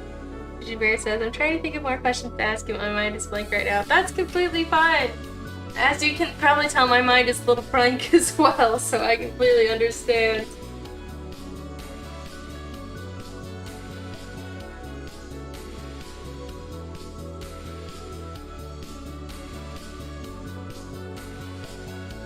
I think I missed some of these stones by her feet.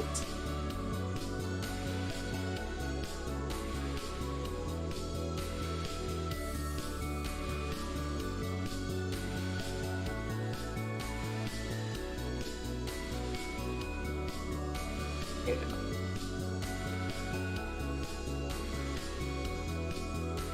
I had some big old diamonds for this, but I don't know where yet. Not for now.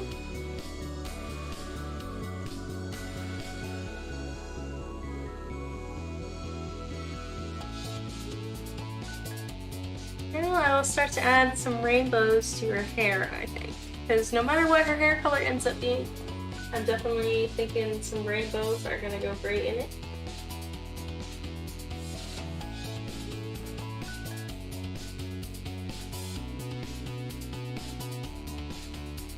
Looking for a good rainbow brush in here.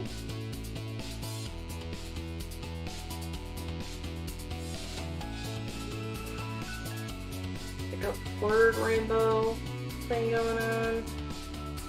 I'm gonna test out how this looks. With our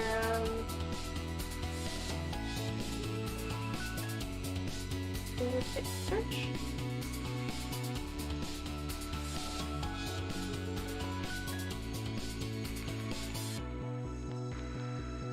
Okay, there we go.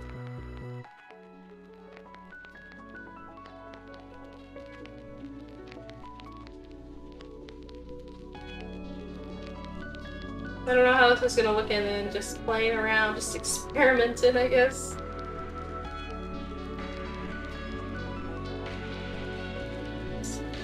This.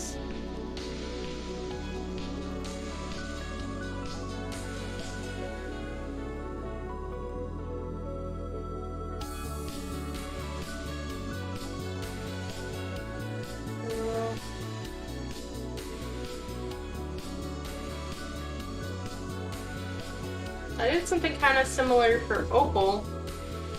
Opal Fire, which is our October one. So kind of like rainbowy. Hair rainbows.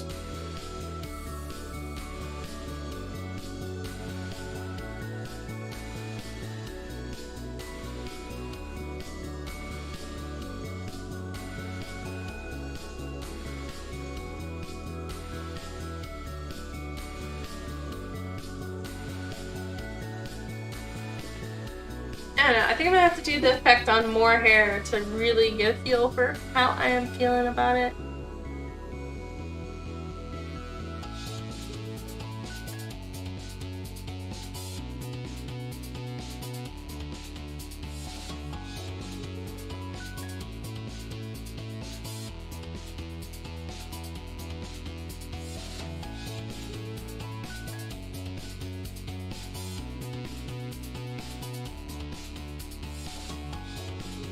Really fun to see the rainbow hair go on.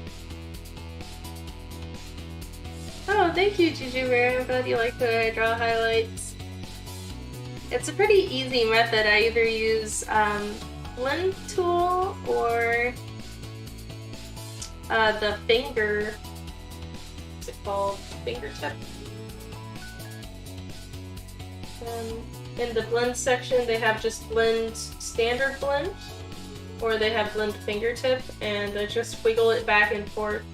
I learned it from another artist friend back when I started digital art, because I was so used to drawing highlights traditionally, and I didn't know how to get the look I was going for digitally.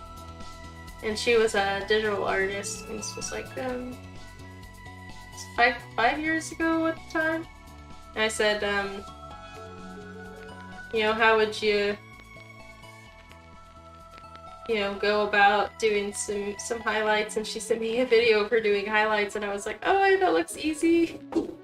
And so basically just use her method, and I just find it easy, and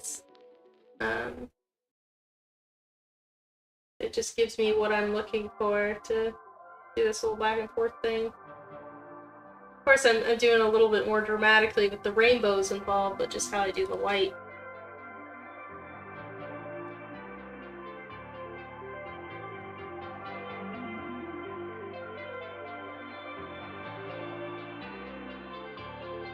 She looks like some kind of crazy, like, 90s rainbow-themed toy or something right now. I love it.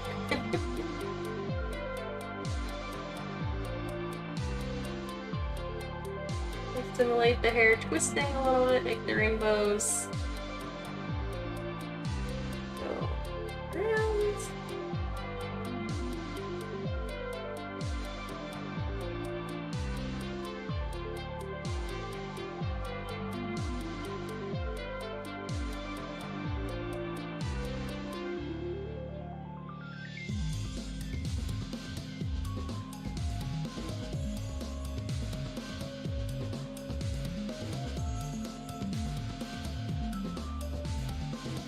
Hey, welcome back, Core.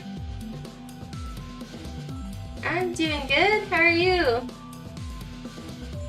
I'll show you how the fairy is coming along. This is how she's going so far. Thank you. I'm glad you think it's pretty so far. Adding a bunch of rainbows in her hair. That's what I'm doing right now.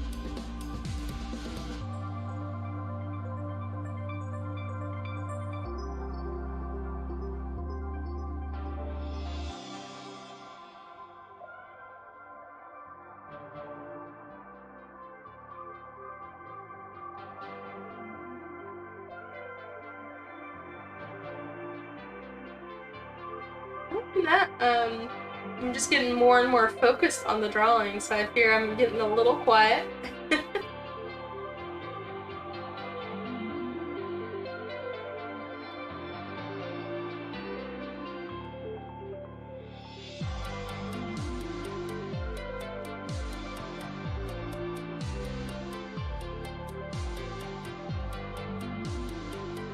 Whenever I finish that customizable VTuber, I'm gonna have to do like a stream where I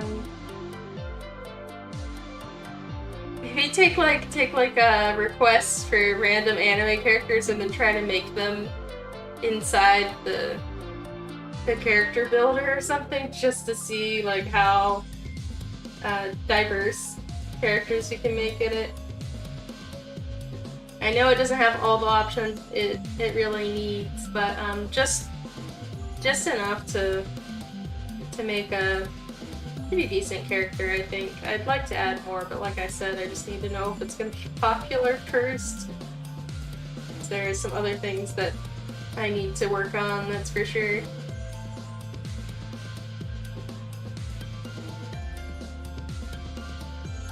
Some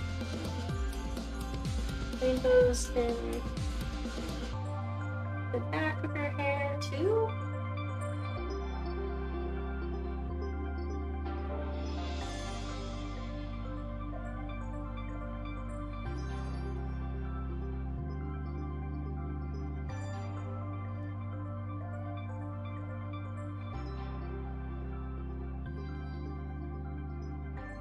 Kinda looks like an oil slick right now, but let's add some glowy highlight to it and see what happens. Sure, go ahead, Gigi Bear. I'd love to hear about some new manga.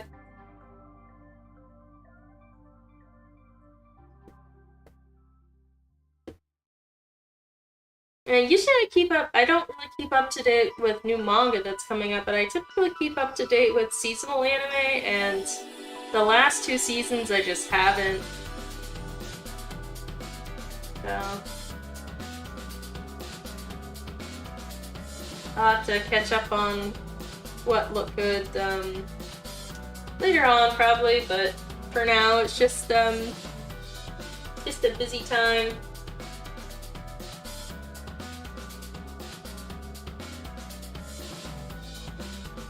I do want a bigger manga collection though, like physical manga for sure. I want to get like Witch Hat Atelier and finish off some of my Magical Girl manga collections, like Kamikaze Jean and Saint Tail. But in the future, when I don't have to move my books so often, is probably for the best, because man, manga seems light when you hold it, but when you try to carry a box full of manga, like, it's so heavy.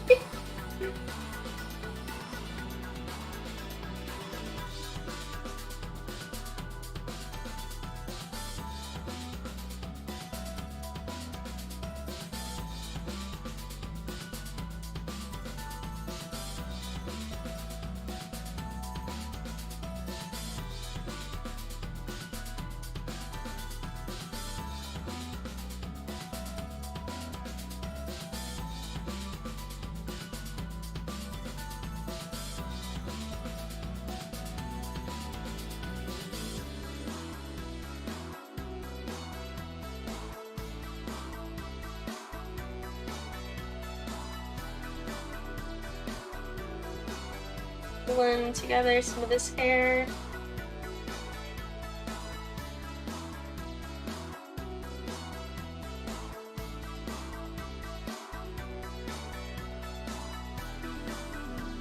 We go super rainbowy. This place is a little weird looking though. Gonna touch up some of the rainbow areas, basically just like delete some areas that look a little wonky. Same goes for the highlights.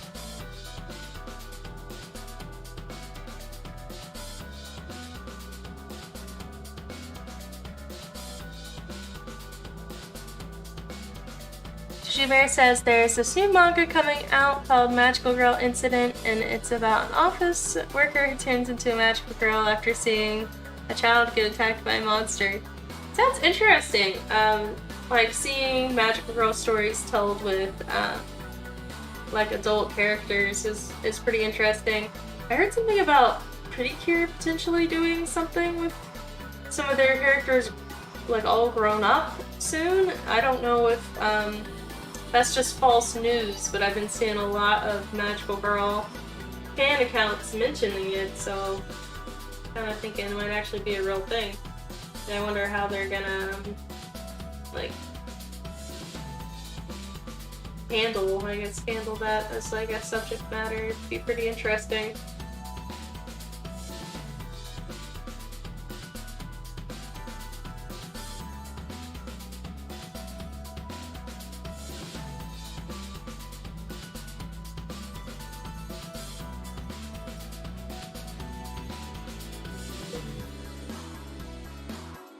Rainbows.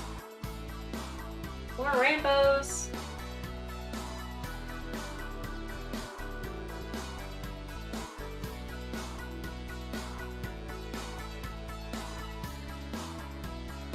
It's like sparkle brush.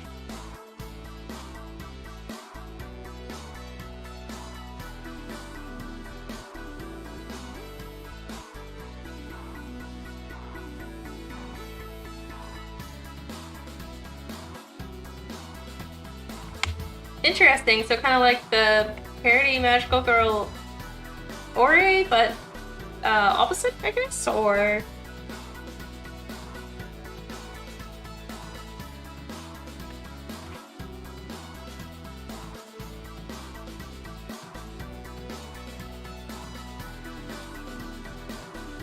Yeah, I like how these sparkles turned out. I think I wanted to give some of these this sparkle brush to this dress. I think it'll make it way more magical looking.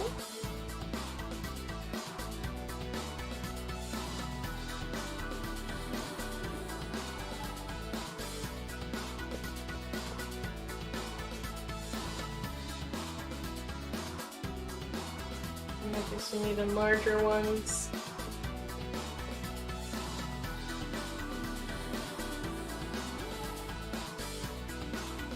Oh, I like how it looks. I think this brush really made it. I mean, this looks like diamond refracted light, so this helped a great deal. I don't know what this brush is called to recommend it, because the tool is in Japanese. I don't know. But that's great.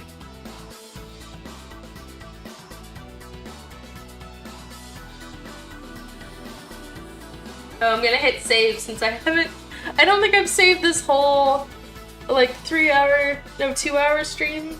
2-hour stream, I haven't saved at all.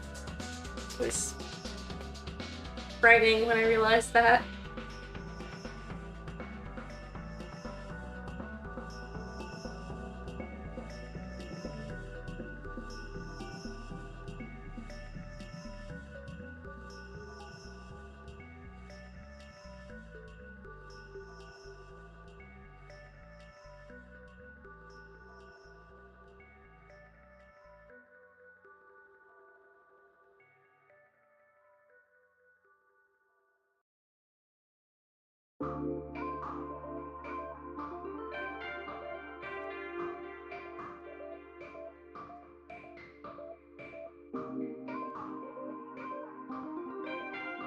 The office worker wanted to be a superhero when he was a kid.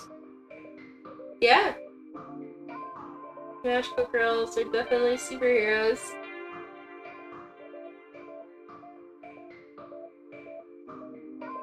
Alright, I got rid of all the sparkles on the inside of the dress because I just thought that didn't really make any sense. But sparkles inside the dress will be itchy.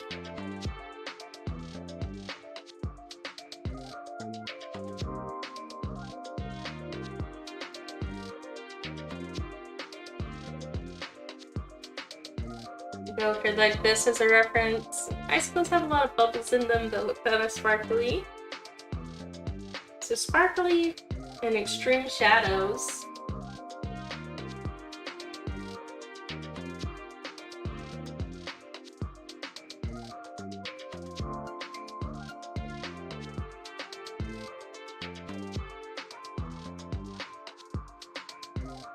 Let's go for it.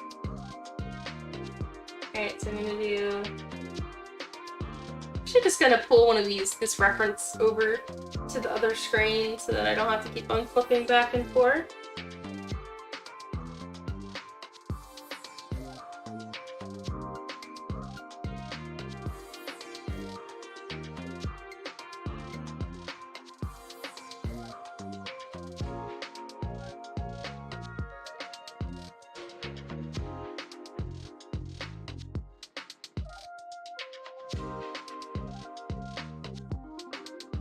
I saw icicles for the first time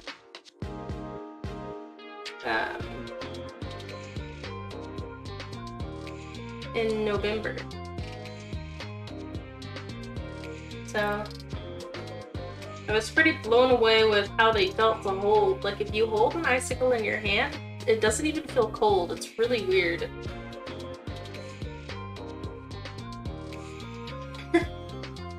Just me being blown away by snow.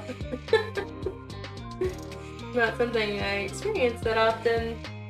It's really interesting stuff.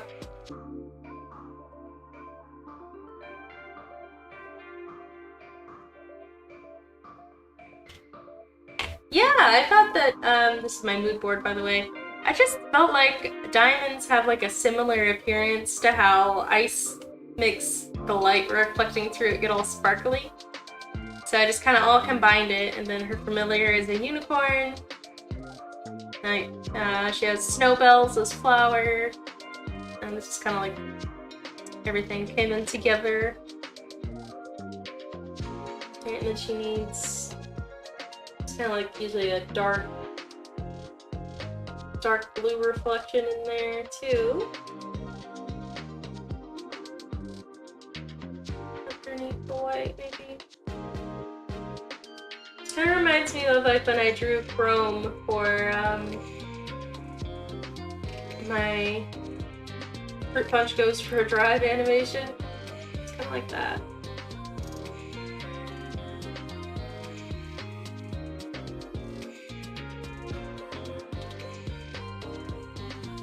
I'll clean up everything that's out of bounds afterwards.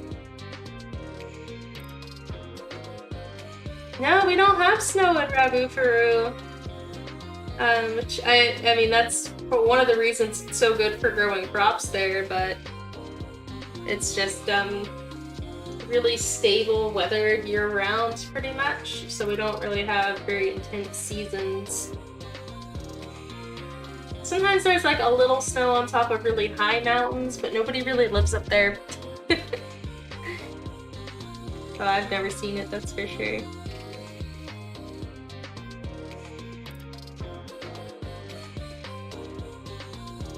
Where's the base layer? That was confusing. I flipped everything onto like an imaginary layer. Okay. Back. So.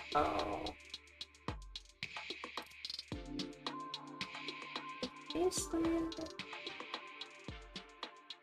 I'll grab this and.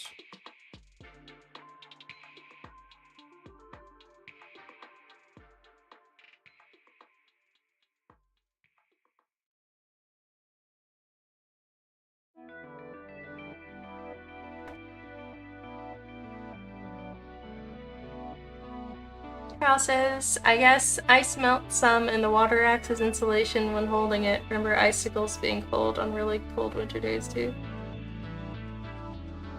Though, yeah, I don't know. It was not actually that cold out. Like the temperature had dropped a lot overnight and created these icicles, I'm supposing.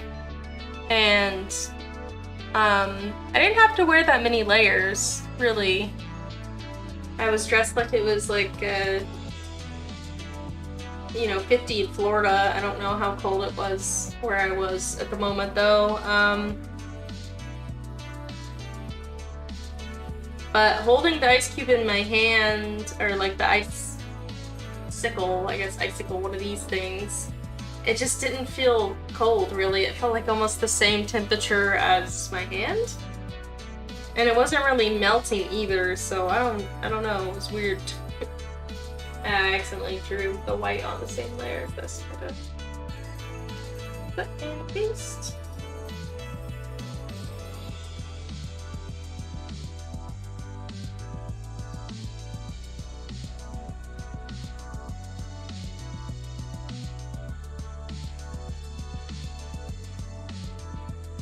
And then we gotta do some sparkles in here, because of these little air bubble things that like catch the light in an icicle.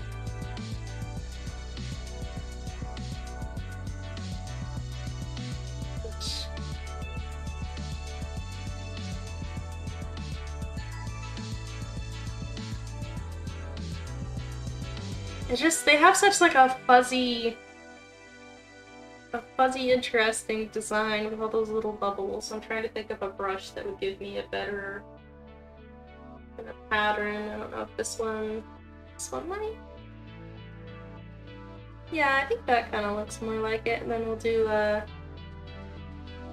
light colored one over everything. Do some, oops.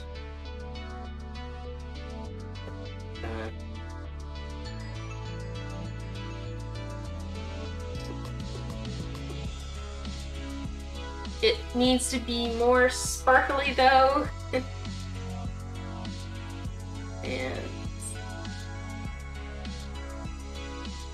yeah, more sparkles. And some more sparkles. We'll do like more tone scraping here, but on add glow layer. And then we're gonna need some sparkly sparkles for like these that you see reflecting in the sun.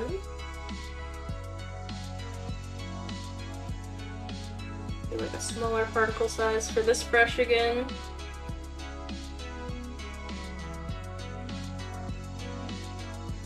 Yeah.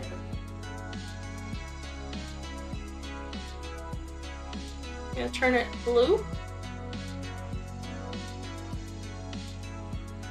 We're going to do some bigger sparkles up top.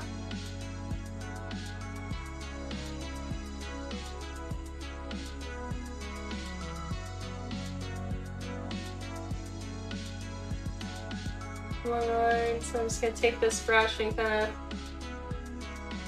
split it into the correct areas.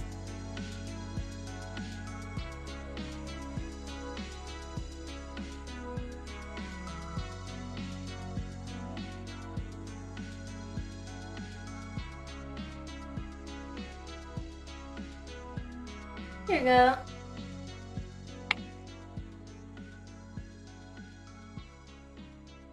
Rabufru is a very fun planet. We used to have Earthlings that visited a lot here, and that was a lot of fun. They helped us a lot after the Great War, like replant plants and things like that, but nowadays there's just a lot less Earthlings visiting. Since we've had this Kanar war going on, they just don't want any other like aliens to come and visit so much anymore until the war is over, just because it's like a little dangerous with the Kanar trying to invade, but otherwise it's a great planet to visit.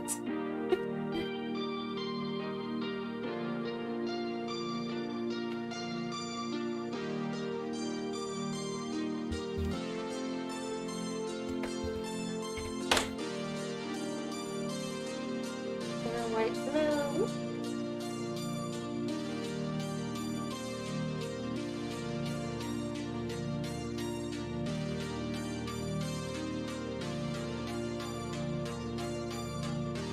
Make this look like a good icicle.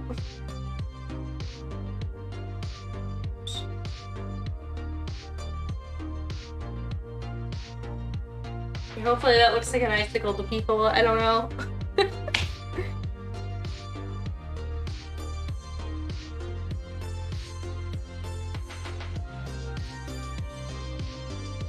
I'm gonna do the unicorn horns and like the same kind of icicle effect. I guess it's not an icicle though, because technically like you wouldn't want the unicorns to just like melt their horns off. Or maybe they're not actually unicorns, they're just little horses and she goes and gets an icicle every day and just super glues it to their forehead or something.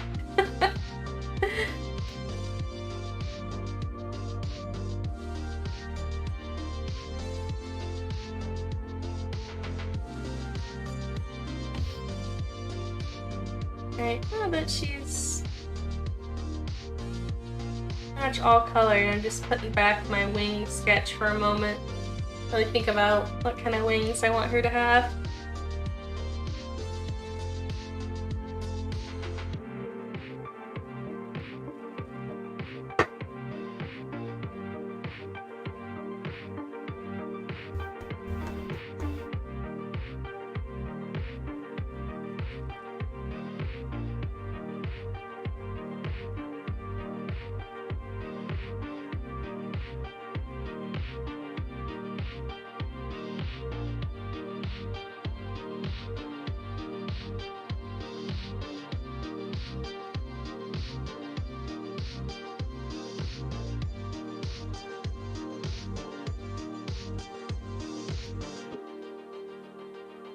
Yeah, at first I was thinking something like this for her wings. And then I started to think more something like this. That's probably going to be something in between, potentially. Maybe mixed with some more icicles or something. That could be kind of fun. Or potentially even something kind of more like a snowflake could be really pretty, so... or even like Snowbell. So this is why the fairies are so confusing, really. I'm just like, I don't know what. Does the character I'm drawing have a name? No, I've just been calling the gemstone fairies by their either month or crystal. So she's April's birthstone or diamond. So I usually would just refer to her either as April Fairy or Diamond Fairy. So no, they all don't really have a name. Unfortunately. I feel like I'm pretty bad at naming characters anyway, though.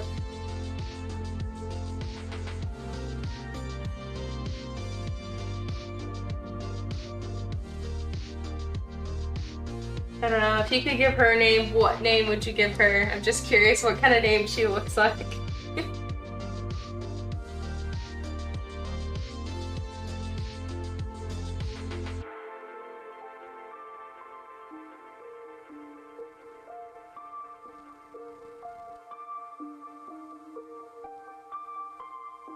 Rainbow up in this one hair strand.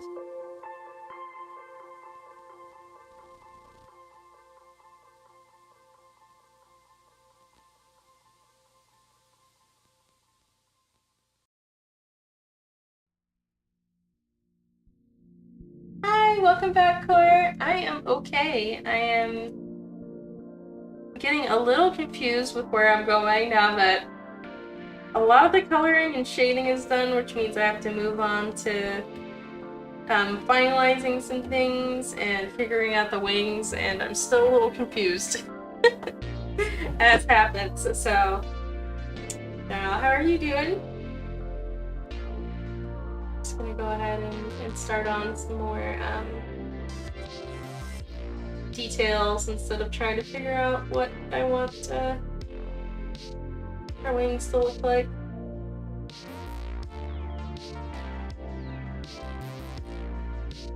Best thing is just to keep moving.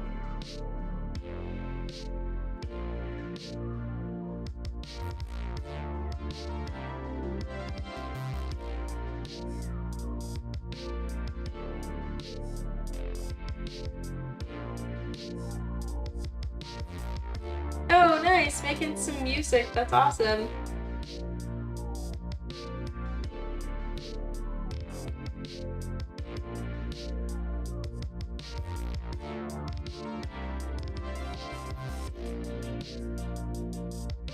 I don't know if it'll come to fruition, but I had some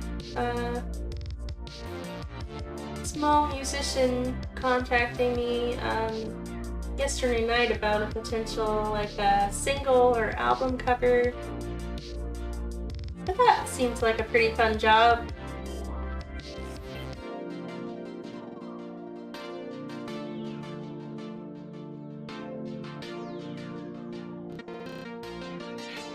So maybe I'll get to do a little album cover.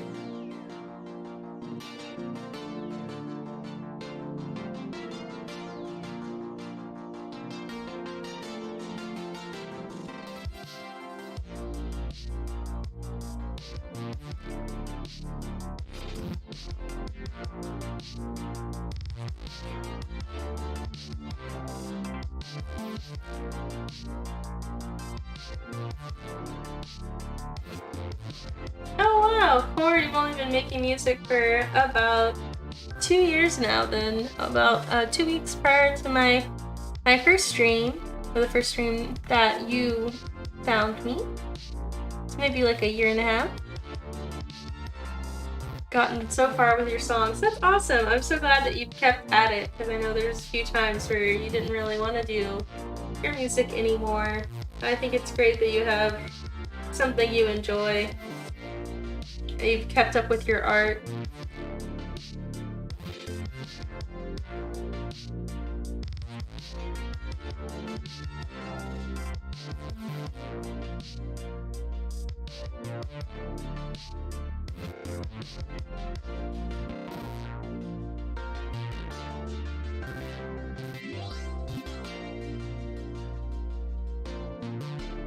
Yeah, that's awesome. I'm glad that you didn't give up and now you're enjoying making music.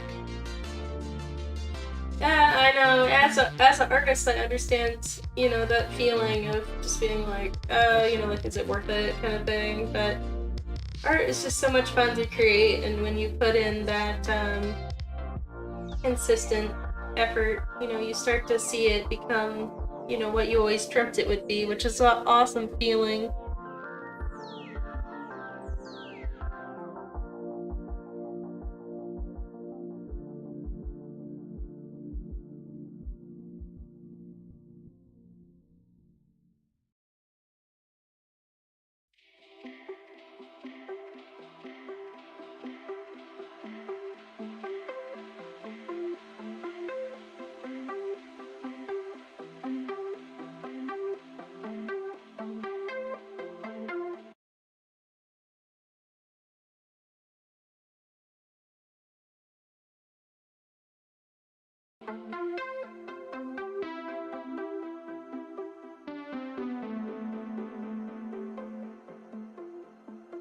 Claire says, we've all grown together with stuff we enjoy, and I can't be more thankful. Met so many amazing people because of your stream. I'll find some best friend and someone who knows me. That's awesome. I'm so glad. Claire says, thanks, Allie. Thanks, everyone here, too. Really all kept my motivation going to the max. That's awesome to hear. I'm glad that my streams have been a really, you know, positive place for you. You know, when I set out, I didn't really know what kind of people were gonna show up to my streams, but I've been really happy with the kind of people that have showed up, including you. You know, I think that we're all fun. I like that everyone always says hello to each other when they come into the chat. It makes me happy that I found such like nice people to come and keep me company while I stream or play games. And like I've said before, the gaming thing is really interesting for me because I was never a gamer, really. I felt even if I wanted to play games, like as I became an adult, I felt too guilty. You know, I felt like I had to be constantly working on my artwork, or I felt super bad, but streaming is kind of giving me an outlet to kind of explore having some fun with games, something that I normally wouldn't allow myself to do.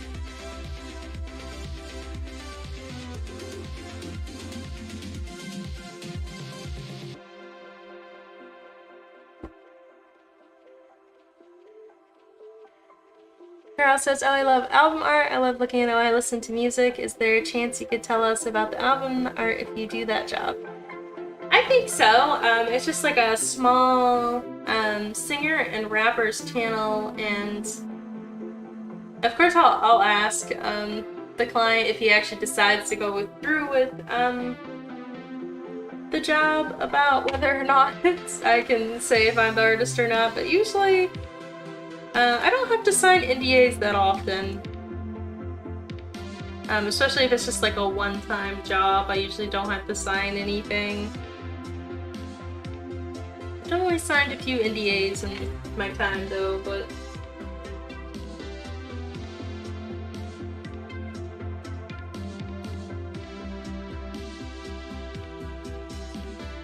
I saw an artist doing this to make jewelry stuff recently, so I'm gonna try it out. We'll see how that works. I was like, that looks really quick.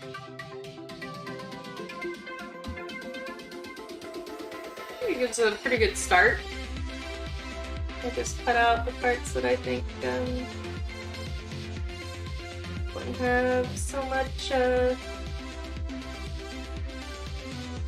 reflection. Well, let's do it again. Let's do it again for the shiny parts.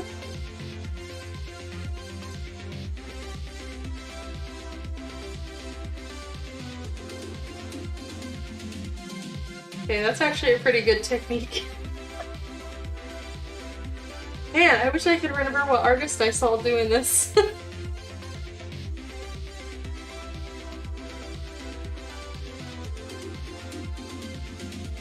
It looks good from far away, at least, and that's the important thing with a drawing like this.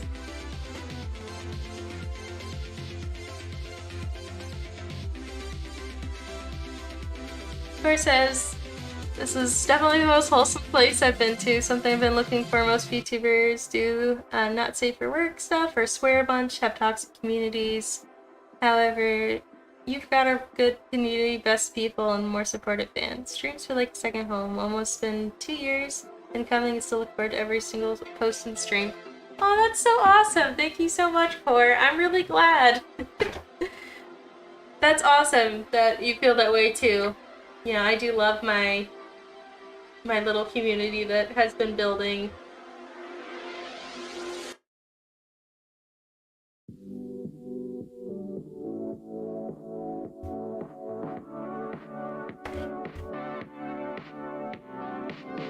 Again, I didn't really know what I was setting out for when I started VTubing. It was just, you know, I had the model and I had people asking and I was just like, sure, I guess I'll try it out. I'm still doing it.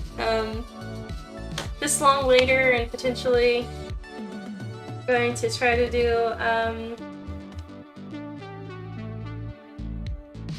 even more, hopefully, as I work on Magical Princess Sky.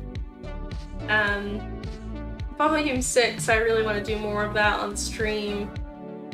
That's gonna be my next big priority after this customizable VTuber thing, because I know I haven't been posting about it that much, but I have been working on the customizable VTuber some weeks for, you know, 40 hours, other weeks 10 to 20 hours along with everything else I'm doing, and it's just like, I just want to get it done so I can just move over to doing Volume 8, because it's about time. Kyle says, I think video games are great for entertainment and inspiration, often have great art, stories, and world building. Yeah, you're so right. You know, I always liked to watch like family members or friends or my partner play video games because I liked watching them. You know, it was like the storytelling, the music, you know, things like that about them, but I just never, you know, I always just felt guilty about playing them myself, you know, so this has been like a positive experience for me in that way, that I'm able to allow myself to just really experience games.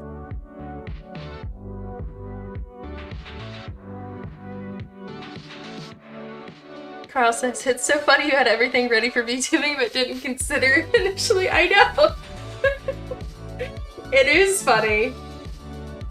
I really planned my debut stream in such a hurry. Like, I think back to my debut stream, like, I didn't have text on the screen. My eye didn't blink properly. I didn't have anything planned. I just like stood there and talked for a while, but I was like, okay, thanks guys, I guess. I don't know what else I'm supposed to do. It's just really funny.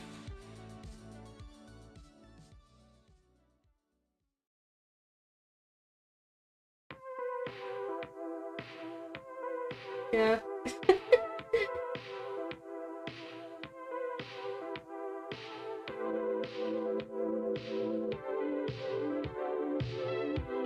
I am,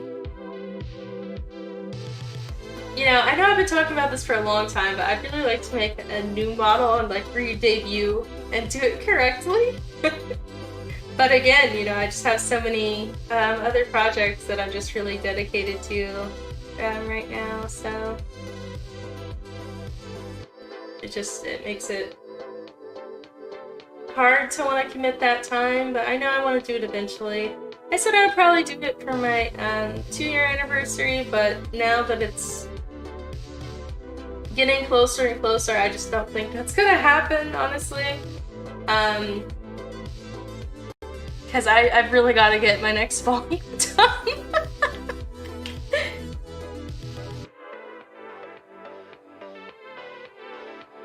Oh, I'm so glad, Corey. It's been awesome having you on the stream too. I still remember the first stream you came on. I was doing a Sim stream. I was building the Canar Castle in Sims, and you came on and knew the same show as Alpine did, and I thought it was pretty funny. Good times, good times. I feel like I gotta start doing some like I know I keep on saying this, I sound like a broken record sometimes. I gotta do some stream highlights or something, because I feel like there's been so many like awesome funny moments on my streams, and I just never like nobody is ever gonna know unless they watch back through these long videos, I guess.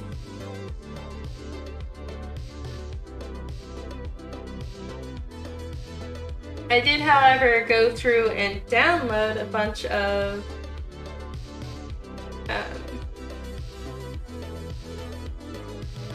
my streams, so I have them downloaded to make it easier for me to clip content.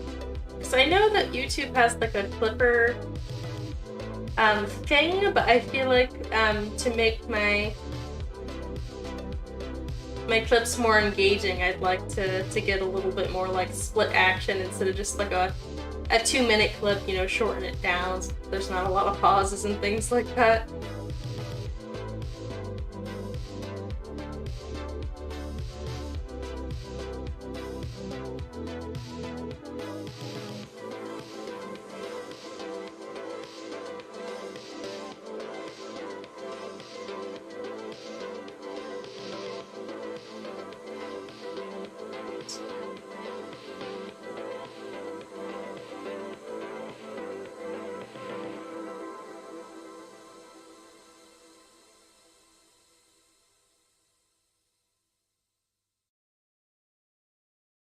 I'm just gonna do this technique once again. It's so addicting.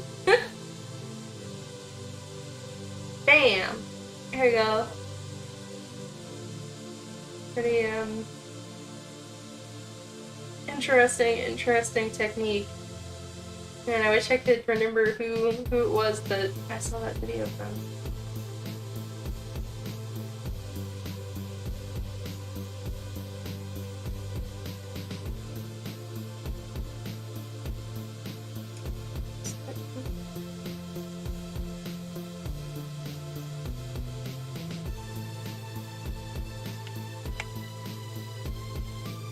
Carl, you first joined into one of my Spore streams. That's what I remember. You came to one of my Spore streams way back. And I remember thinking, to come to my Spore stream because they've got a universe as their profile picture. That must be why.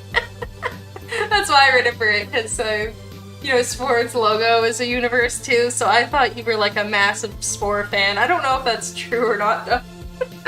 I know you know a lot about it though.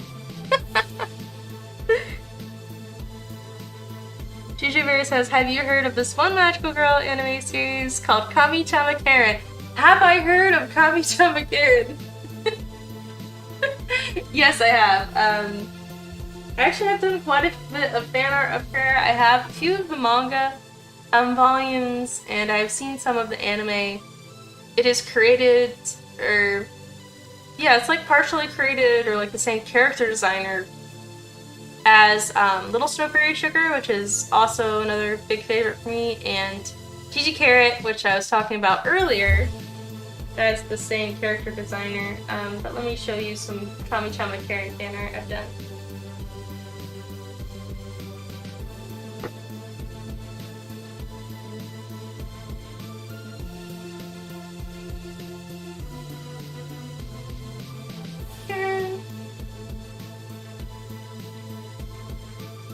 Get up some of my fan art of her.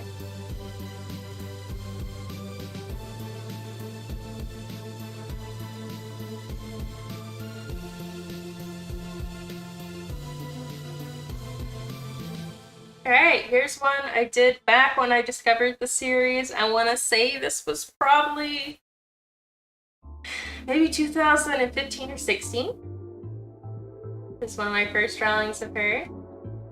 I also did this for my magical girl meetup scene. And this is Gadoka and Kami-chan Karen together, since they're both like goddess figures. I just thought they would look really cute doing like this cute little like Saint Tail-esque pose here. Here's her in her school uniform, because she's got like one of the cutest school uniforms. I want to say like this is literally like one of the cutest school uniforms I've seen for an anime character. I just love like the puff sleeves and then like the little olive branches going on there, the lace up thing, the 3 layers of ruffles. Like, she's just so cute. So I drew her a few years ago, and then this was more recently, so this was I say recently, but that was a year ago, February 2022, and I did a little dress-up doll of her. This is her canon outfits, including what she's wearing right here.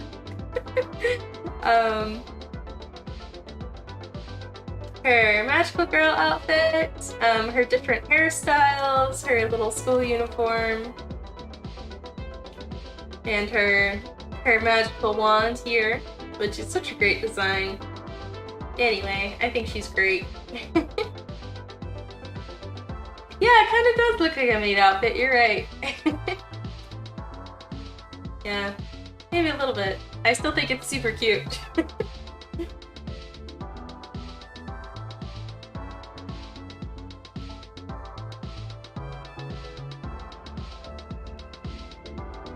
Carl says, I remember YouTube recommending a VTuber playing Spore, and I was like, cool, let me check it out. Yeah! I still need to do a little bit more of Galaxy Stage. It was just stressing me out. Because I was like, oh man, I'm gonna have to fight these people or something. It was a fancy school. I don't remember why she was going there, but I'm pretty sure that it was a fancy school. Because everyone there was like super fancy seeming. The famous anime school meme came from. Yeah. I have definitely seen that meme, and I find it hilarious because I know what it's from, and everyone's like, what is this? I'm like, yeah, she's got a weird looking head. I still love her though. So basically,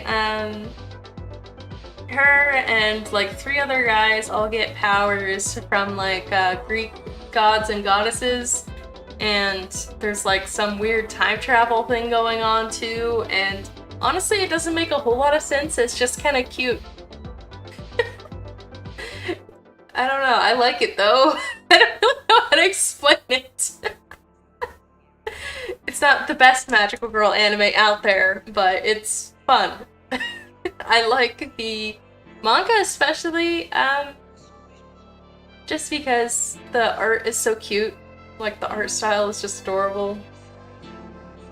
Yeah, the anatomy of her head. Let me see if I can find it.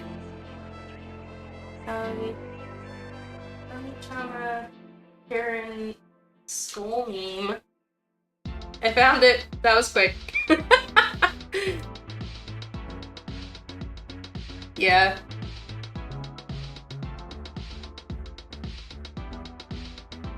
Behold!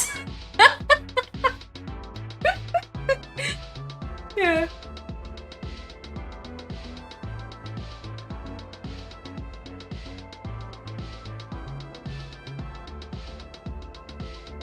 Oh, here's another one. There's this one too.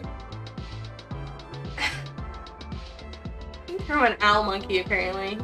It looks just like Kami-chan Karen.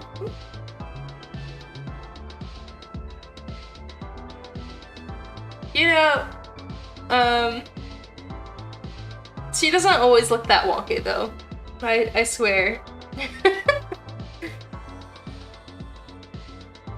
Like, let me show you some of like the anime style, or like the manga style for it.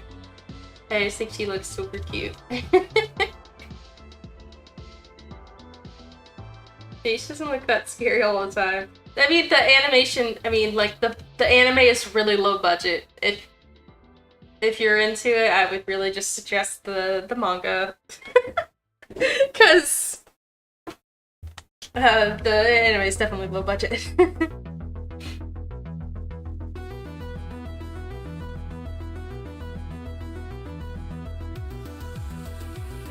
Yeah, isn't it cursed?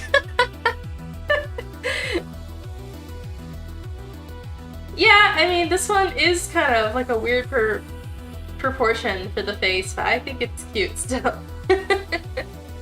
I think that, I mean, this is not really how she looks in the anime at all times either. I think whoever was drawing the frame for frames was not getting paid enough money and just made her look wonky. So let me show you just some images of her from the anime.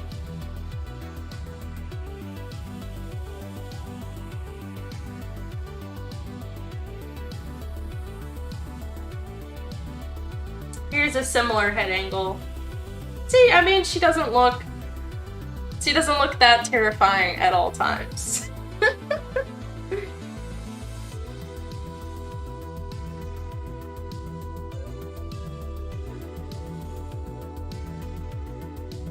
Low budget makes it funnier, yeah. And what's funny about the original Evangelion is the low budget makes it better. Because the still frames in those silent moments, you know, it's not animation all the time, makes it so much better, but some animes just do not get the low budget thing right. Kami-chama Karen has unfortunately suffered from low budget.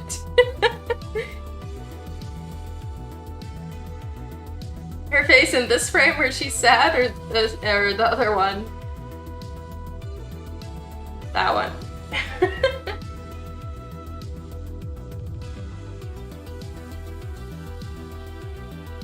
Oh, I've got an idea. Wait a second. Alright, let's, reason, here we go, open. This is gonna be good.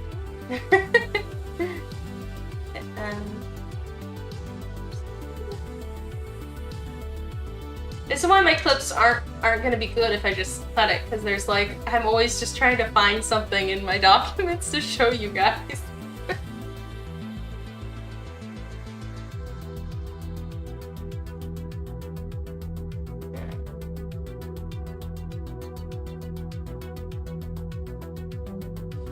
Here. Yeah, here we go. Alright.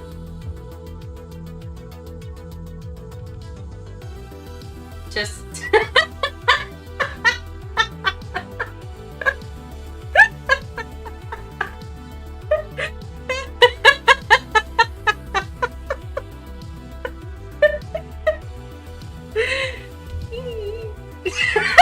can't look at it without laughing.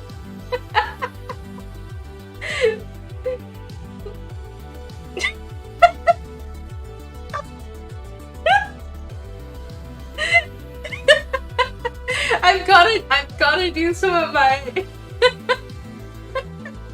my thumbnails like this so that I look like, where is she? I've gotta put it next to it. Gotta copy and then paste it over here.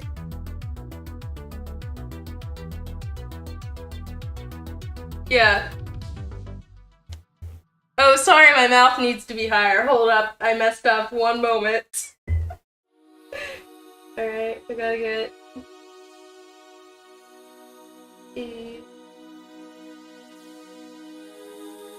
Nope, nope, wrong. Push.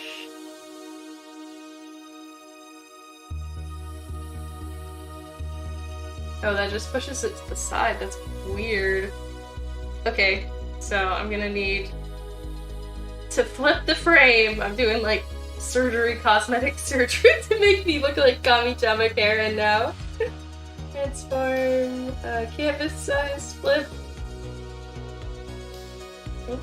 Yeah, there we go. Oh, it still wants to go right. That's so weird.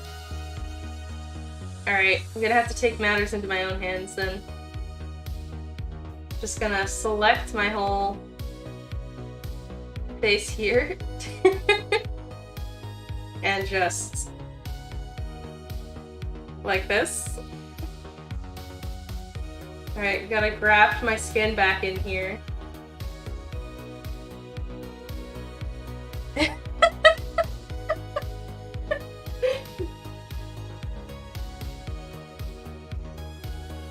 Alright, here we go.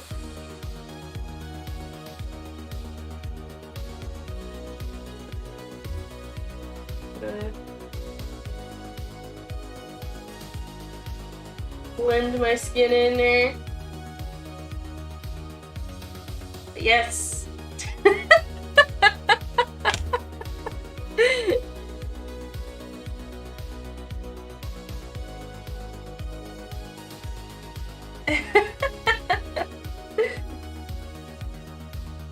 There we go.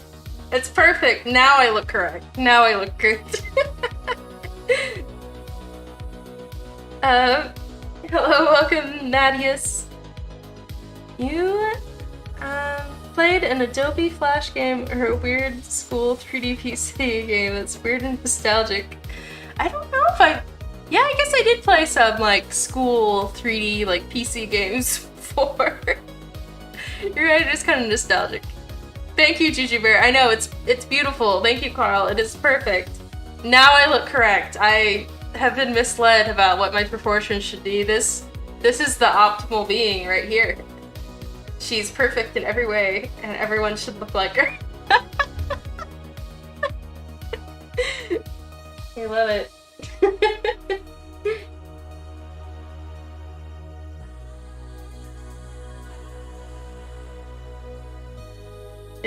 Perfect. Of course, there's alternate universe where MPS is an anime and this is the design. Well, we should see what other characters look like this. So I'm gonna go pull up some of our other MPS characters and just give them the optimal face shape.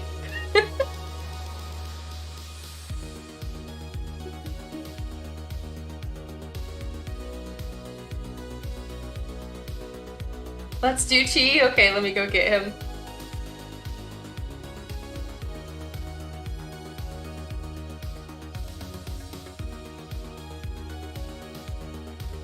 I've gotta find the correct folder.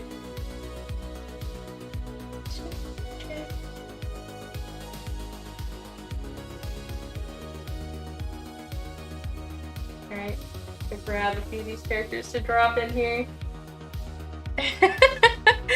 Carl says this definitely needs to be a clip. I'll make a clip of this. Don't worry.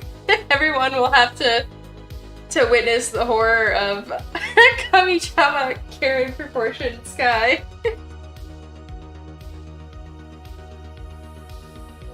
Alright, if only my computer would load a little faster. I'll take this opportunity to get a little water.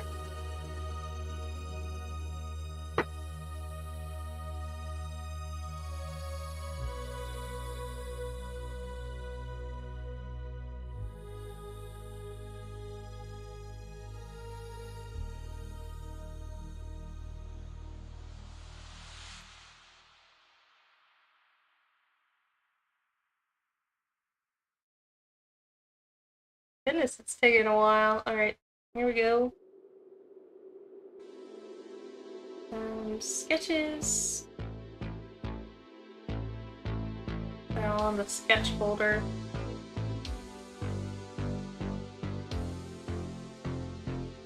Alright, here they are.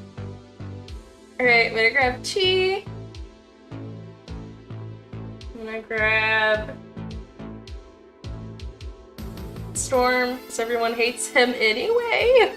I'm gonna do Belgium, and I don't know. We'll start with those three. If anybody has any other recommendations, let me know. Alright, so we're all getting the Kami-chama Karen treatment here.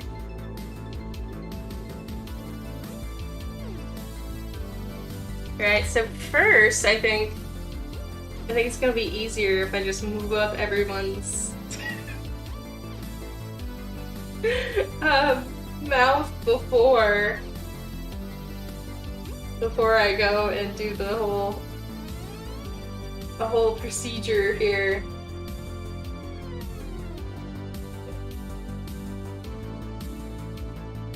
No, it needs to be a little bigger.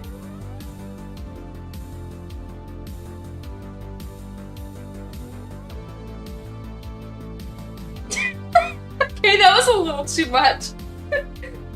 Gotta be more subtle.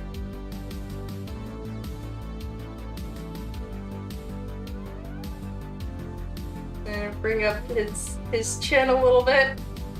Whoa! It's beautiful.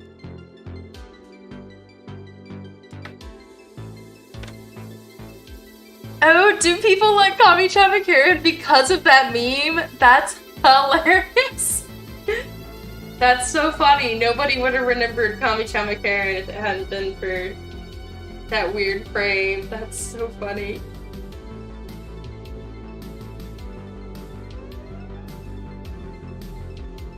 To be honest, the show is like a little like where you're like, oh man, that's a little stupid.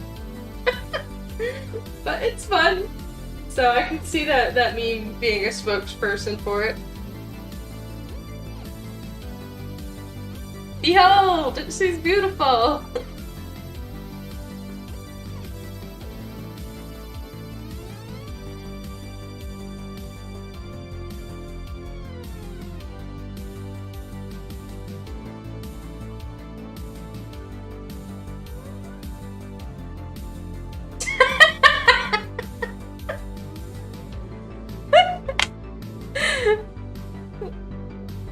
Buff Cheese brother Kami-chan Karen Chi. Yeah. Could probably go a little farther. Yeah, here we go. Oh no. Oh, whoa, we can make him buff. Look, if you've ever seen Buff Chi. Here you go.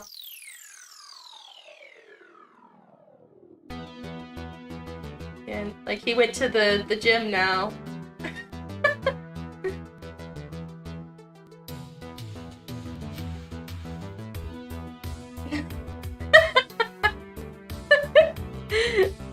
Go. Amazing. The first MPS meme, I don't know. Yeah, I mean, like official meme, like an actual like internet thing, maybe. I mean, somebody a long time ago did one where they were like, you just got Alcatted, and you were supposed to just send it to people, and it's just you know, Alcat on somebody's shoulder. I don't think I saved it though, unfortunately.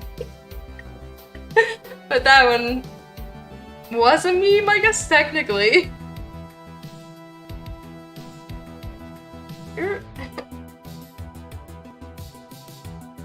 Oh man. Oh no.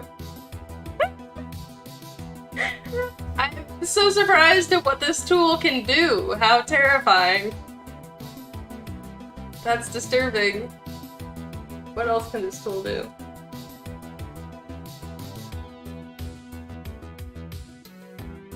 Oh. Oh my! Look! He's like appearing a second time in the hole. That is so weird.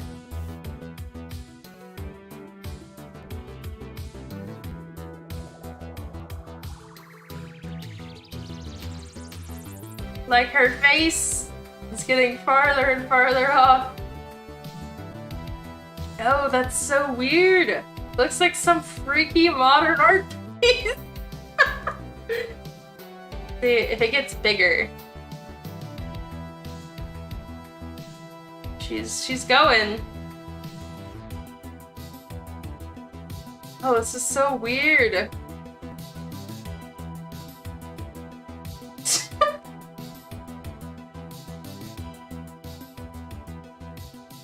Yeah, he had two necks for a moment. It's so weird. They get into the mole cheapers.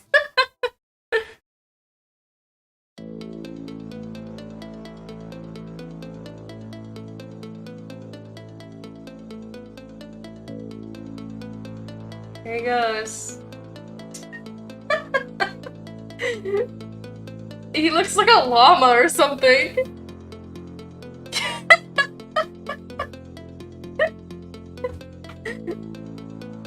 I think this is the only tools that they had in here, but these are hilarious.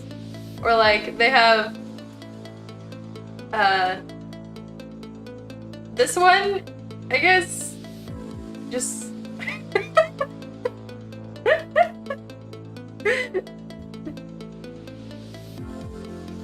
it's so weird. I've got to figure out an application that actually makes these tools look cool, though. Like, what would this look cool? Like some kind of,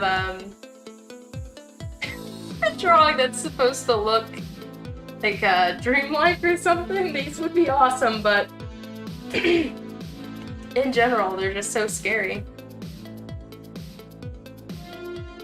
You're definitely gonna buy the Kamochama manga now? Yeah, I have 2 volumes, and they're pretty chaotic, but pretty funny. At least the 2 volumes that I have.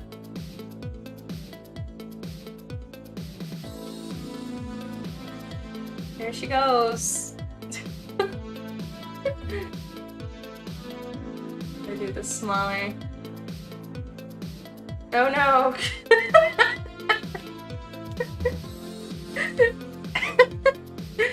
I wonder, like, who put these tools in Clip Paint Studio? Like, did they test these? Why would you need to do this to anything? The world clockwise one.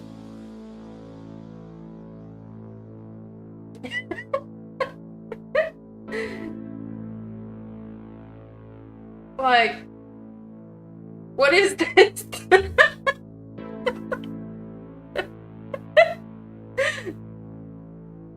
It's so scary. I can't look at it without laughing. Like, the tools are so weird. I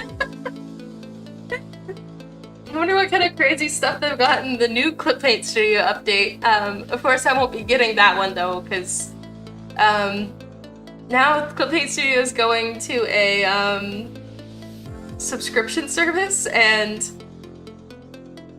I don't want to pay for it every month because I've already bought Clip Paint Studio like 3 times over the last few years, but I wonder if they've added more cursed functions that you can incorporate into your art.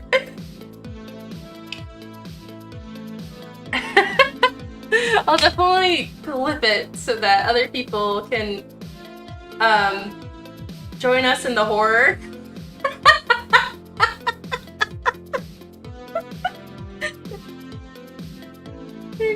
Carl's side story: Magic Princess Sky encounters Eldritch Horrors. Yeah.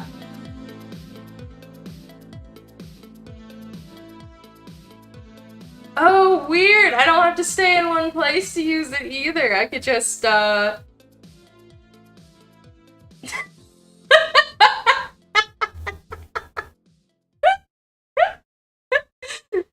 True modern art.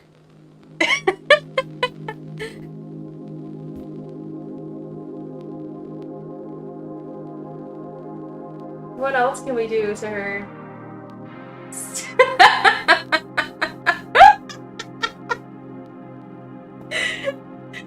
She's got like such a smug look on her face. Oh my goodness. Oh, that's so weird. Like, it created another necklace there.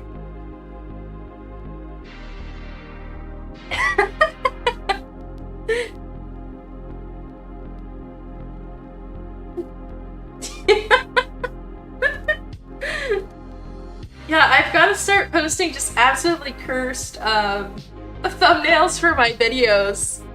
I'm stuck to thumbnails that look pretty normal, but now that I know that I can just go and just do this, like, what would be really funny is if, let me go back to this being normal. I saved the weird one though, so don't worry guys, I've got it. But... Alright. So this is normal, and then this is what she looks like now, which is obviously the perfect example of something. And,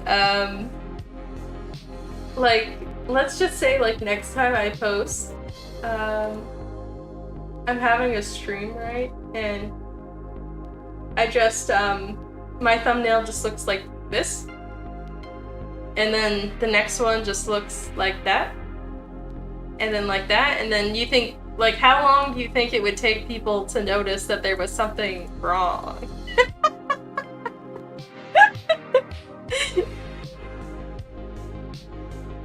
I mean, that one's pretty funny. That's terrifying, though.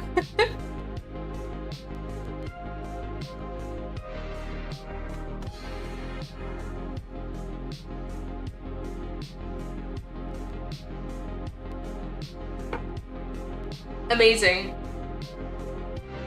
Amazing tool. So great that it exists. And just look at it.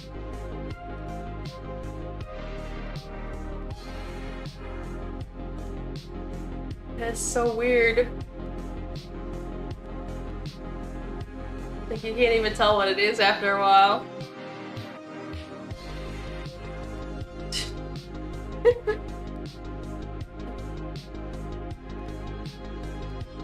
Amazing.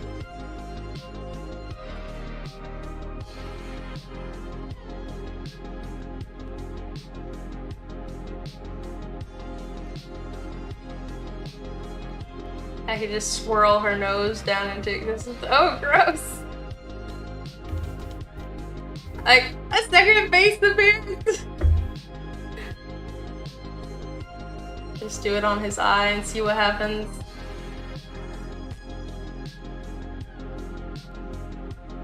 Ew, it's such a weird function. The most beautiful girl! Rabufru! Well, I mean, obviously, this is what perfection looks like. Carl says, "Is this what falling into a black hole is like? Spaghettyification?" Yeah, I'd say so. If you ever want the experience of falling into a black hole, I guess just take a picture of yourself and just go at it like that. Oh, that's so weird. Ew.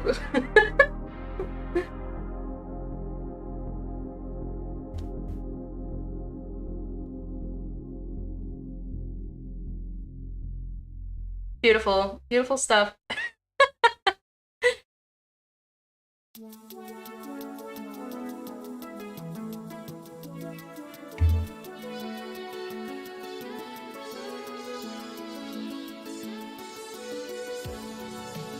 Okay, let's make this into what it's supposed to be like. There we go. That's better, right? Yeah, now she looks more normal.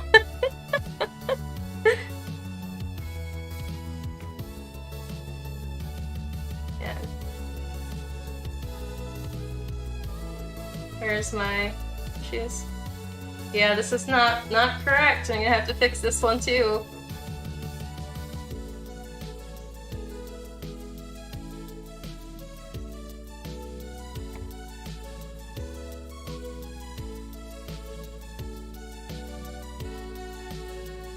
There we go. Now she looks normal, right? Hi, welcome. Welcome, Rain Crystal. You've stumbled in on us correcting all of my artwork because I have not been doing the correct facial proportions.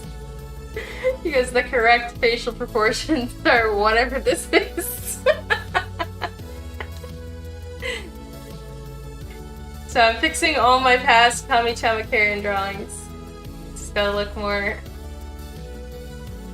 more proportional, obviously. And I fixed me. See, this is me with the correct proportions. You know? And I don't know what we did to Storm. He's, I don't know, his spaghettyification, I believe. This is Belgium. And, this is Chi with the more correct proportion.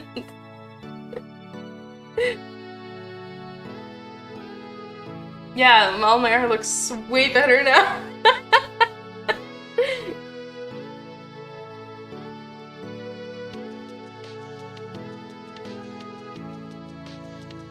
They're amazing.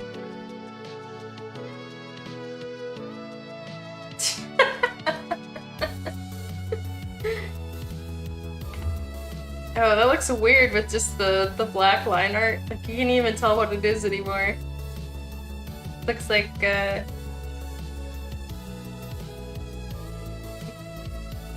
it's just really scary what you can do with these tools. Yeah! I know! Mugazil says it's a random part of an anime. It's gonna be wonky frames. I know, but apparently it's become a meme, and I wasn't really aware of it. That apparently somebody saw this meme of the anime and then decided it was a meme, and I was like, no, I mean, she looks fine. She looks like this. Yeah, she looks like that. And then I was like, well, I mean, maybe we should attempt these proportions on me, so this is how I look.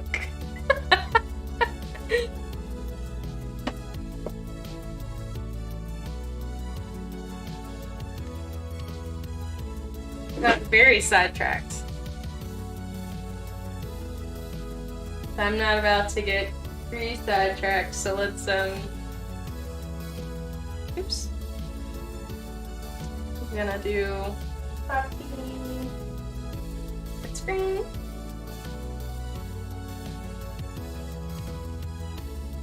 Alright, our fairies get the same treatment.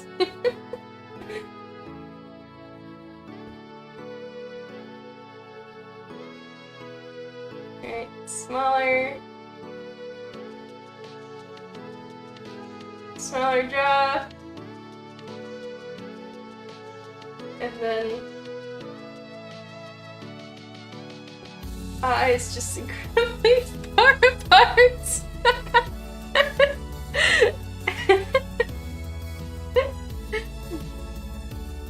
Kitty says Kami-Chama Karen's art style unfortunately lends itself pretty well to wonkiness. Yeah, a little bit. I just think it's funny that apparently it's become this huge meme, this frame. Because she usually doesn't look like that, even though it's a little wonky. I mean, the plot line is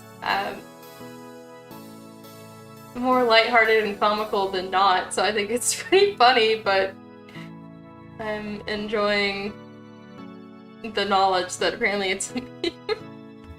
No, the fairy, no, I'll fix her, I'm sorry. The sheets go back to normal. This is how the real art project is going. And not the Kami-Chama carification.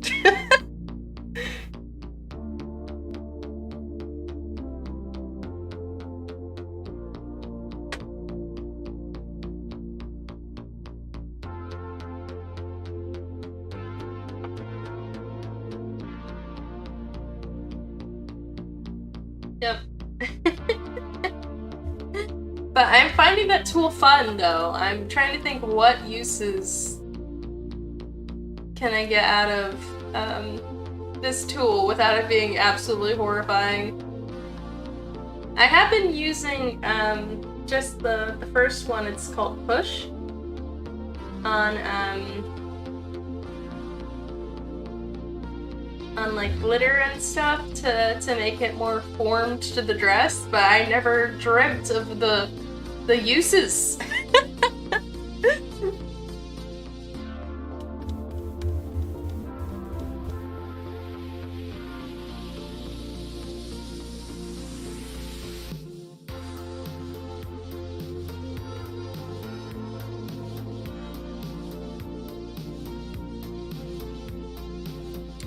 I fixed the wonky frame? Oh my gosh, that's such a good idea. Let me see. Alright, so there's a good picture of it. Okay, let's fix her. Every magical girl anime got the Kami-chama treatment. What anime do you want to see with this treatment? I'll do a few. What magical girls would you like to see with this kind of thing going on? Alright, so there's a contract or pinch. Pinch.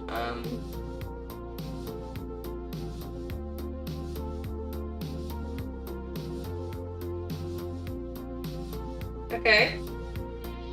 Her eyes are getting closer together. This one needs to get a little smaller, so it's like the same size. About. And then I'll use this tool to bring this eye a little closer.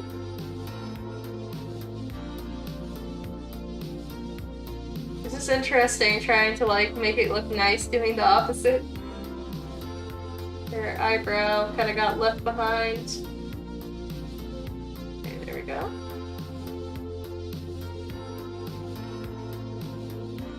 And do her chin a little bit. And mostly her mouth that just needs to be completely... I need to do that really slowly, I think, or else it'll look weird. You know what? I'm just gonna grab her nose and mouth and just drag the whole thing down. Make them a little larger. And fill in her skin. And flip her so I can see what issue she has. One eye is a little tilted, so let's bring this eye a little forward this way.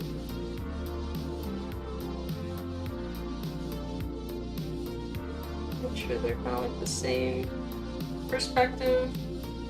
It's still wonky, but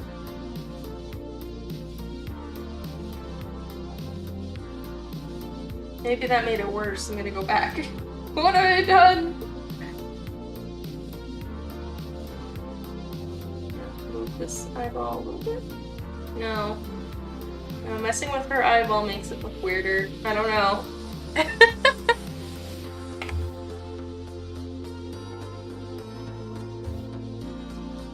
Alright, so I'm gonna undo all the effects and then reveal the difference in the makeover. Alright, what do we think?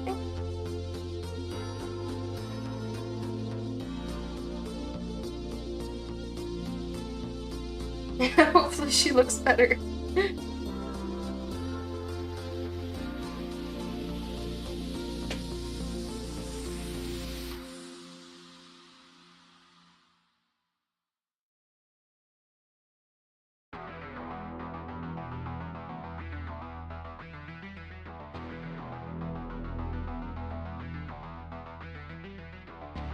Alright, this one's for Core. She's got a similar kind of style. She must have been from the same time period.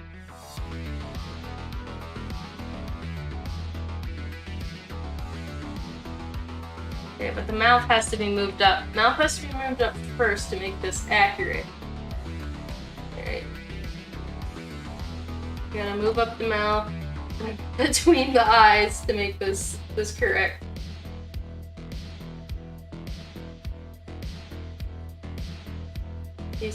Do some skin. I know that's not her skin color. Alright, now for the Kami-chama Karen effect. Here you go. Now she looks so much better. How about we do... I feel like Madoka Magica needs this treatment. What do you guys think?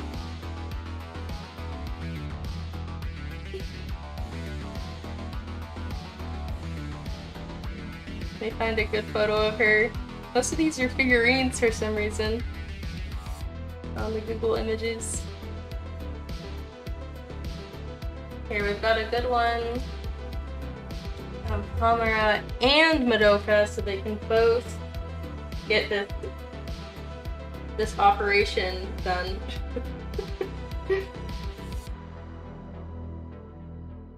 Move up. There we go. And Madoka's mouth too.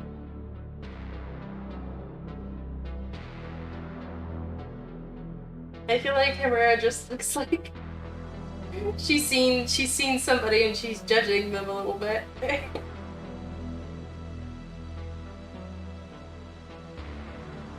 Oh no! Her skin decided to like escape there for a second.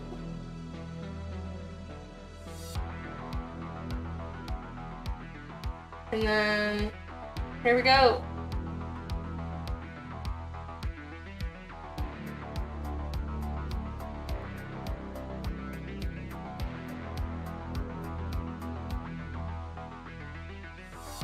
They're beautiful! Hey, welcome back, James! It's been a while. How have you been? Try it on Anya Forgery.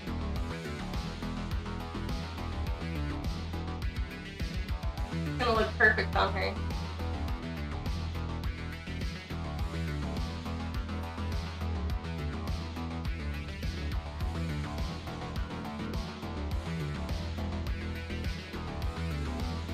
Okay, here we go.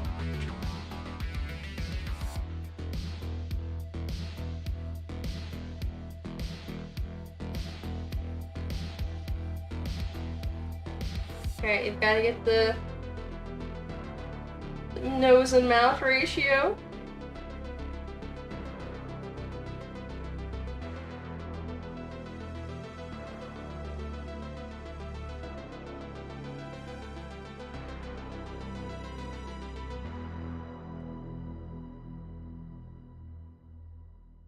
Alright, now here we go.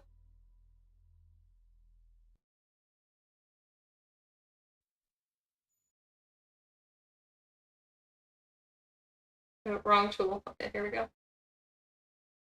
Oh, it's gotta be more spread out and need a bit more. There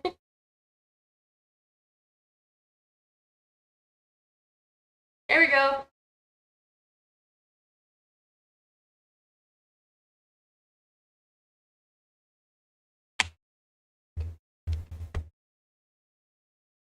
James, I also love Spy Family. I have only seen the first season as well. I haven't seen the second season yet.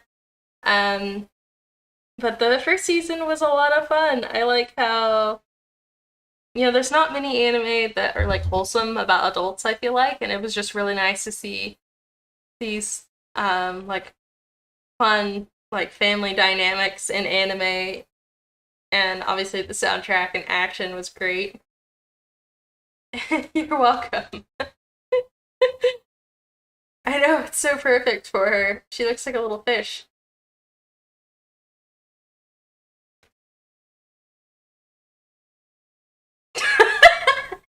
So I'll turn her back.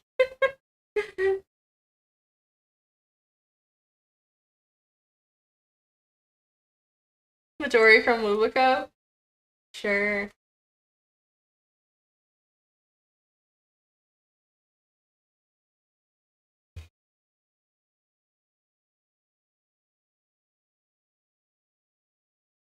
Yeah, let's find a happy. And there she is. So first, the mouth. The mouth needs to be like tiny and over to the side. She looks kind of like the Grinch all of a sudden, honestly.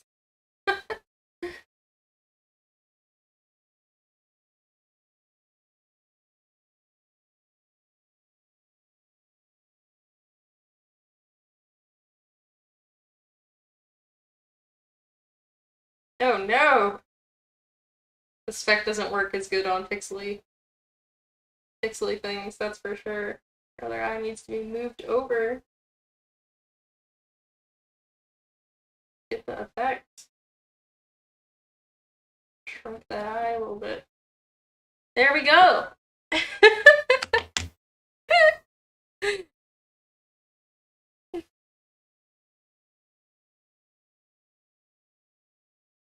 Poor Anya!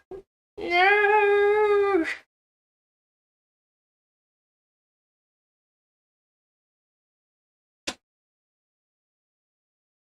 Yeah, so that's, that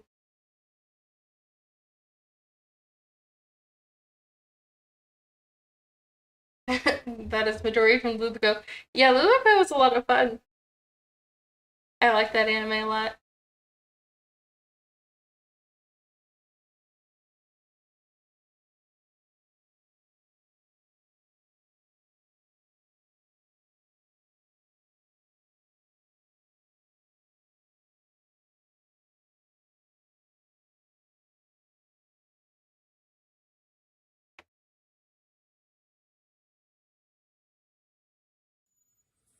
I mean, the new opening song for the second season of Pop Team Epic looks just like this tool was used.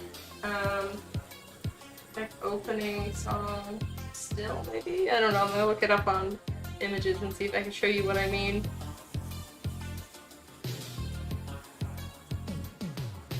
There's like any good images, but this is exactly what it looks like.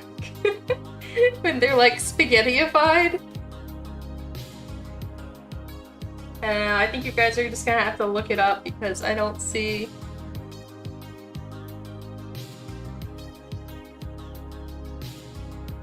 I'm not seeing anybody that grabbed this still love it, but every time we watch it, it just completely stops the computer, like the computer just can't handle it.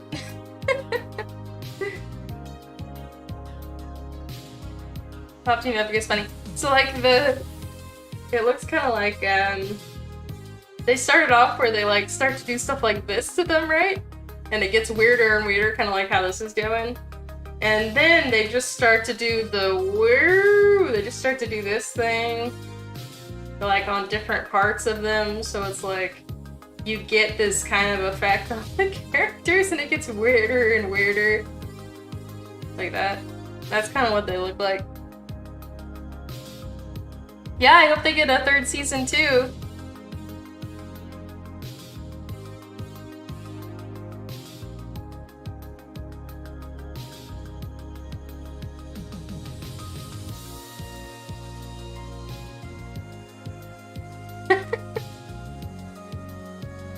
I just distort her enough and then it's just like, oh!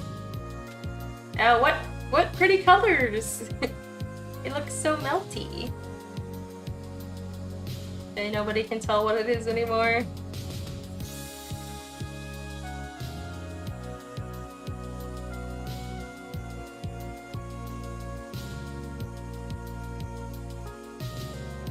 It's kind of relaxing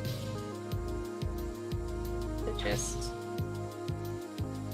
make it into weird shapes.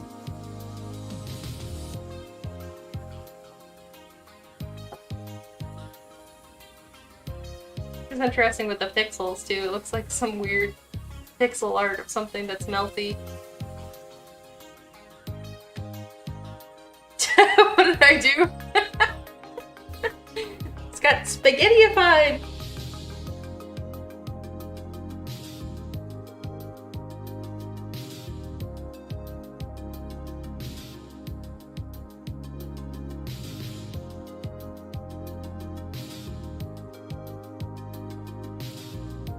Alright, this character. She needs a much smaller mouth and she's gonna look like our Lord and Savior, Kami-chama Karen.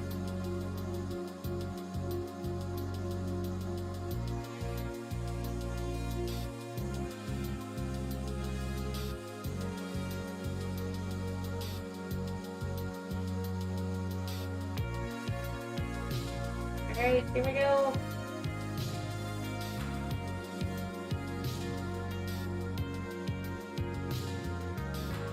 There you go! Here, I'll leave it paused there for a second so you can get that as your... maybe a little bit more. What do you think?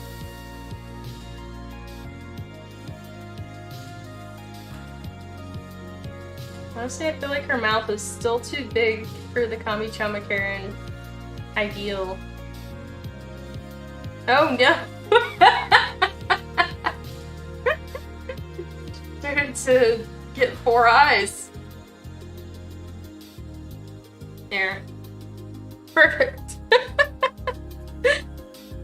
And he says God is a 13-year-old magical girl. Yes! True.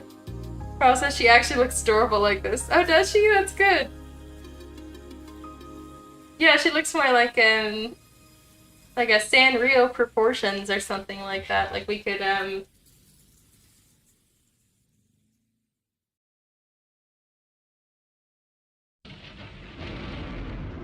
could like draw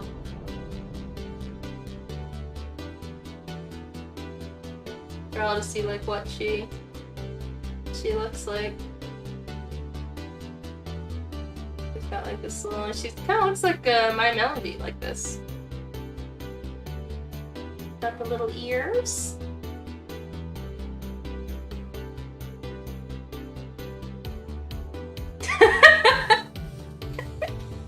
Actually, she just looks like Baby Finn from Adventure Time.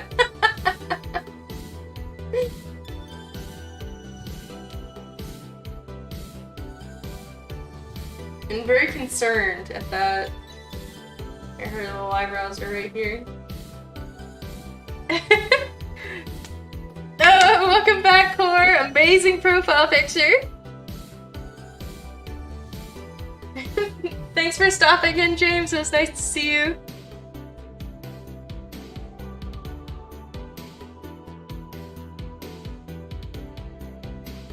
I'm trying to find the correct one with the girls, yeah. Good. 2 magical girl gods here.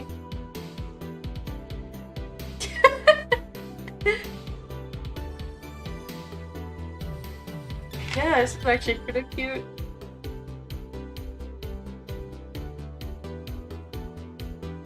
Let's see, and just imagine that she's just like a little beanbag. Like little hands. Oh, that's weird. I don't know.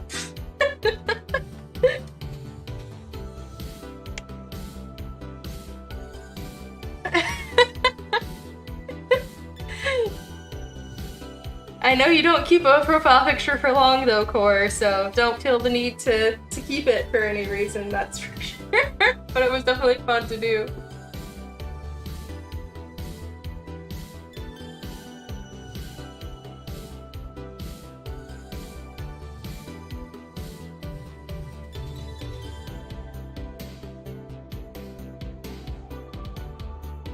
I just flipped back to this fairy and it just looks so weird compared to everything else I've just seen. I just feel the urge to just Kami-chama Karenify her, too.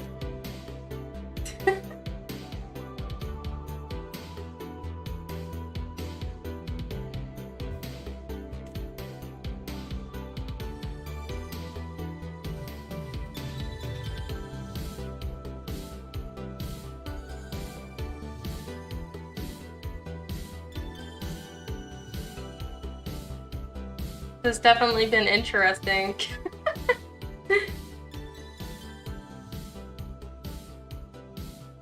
So glad I know about this meme now.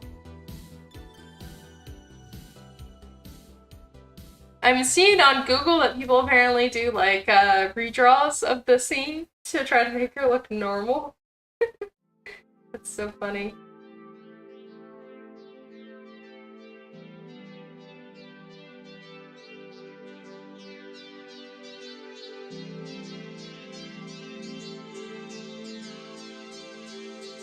Hi, welcome, Cool. It has been a while. How are you? I know the day does go by fast. I can't believe I've already been streaming for 3.5 hours, but I swear like an hour of it was just me doing these like cursed illustrations. I don't know. Like I just feel like this was what I was doing for an hour.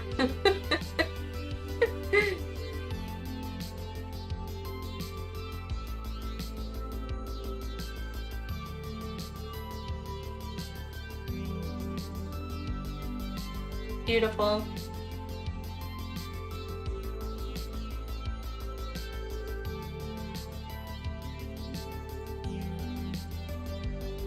Alright, this has to be like the cover for the clip when I make it. But then again, I guess clips are only popular if you do them as a YouTube short now. I don't know if you can add your own pictures on a YouTube short.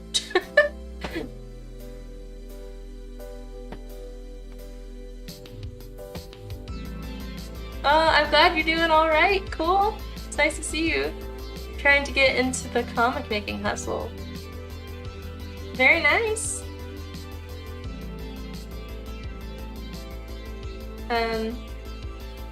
What are you working on right now for your comic?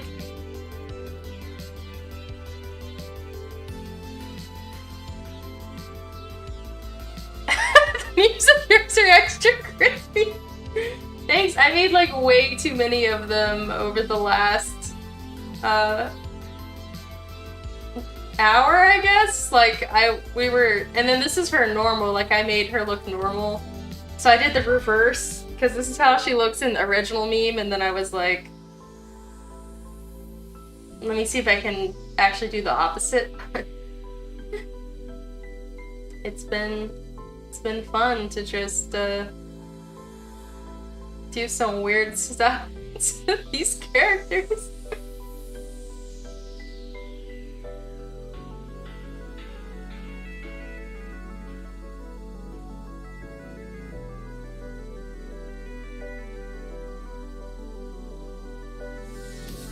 And this is what I was actually working on today before all that. Yeah, I know, I saved her. It's way better now.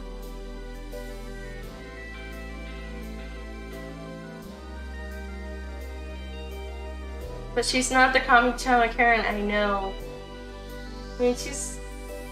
like, the facial proportions... I don't know, the facial proportions in most frames are just like... maybe like a little bit more like that, I guess. Still better than that, I guess.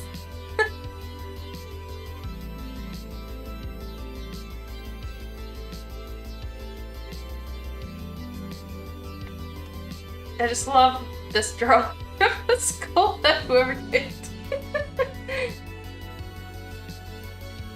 That's so funny.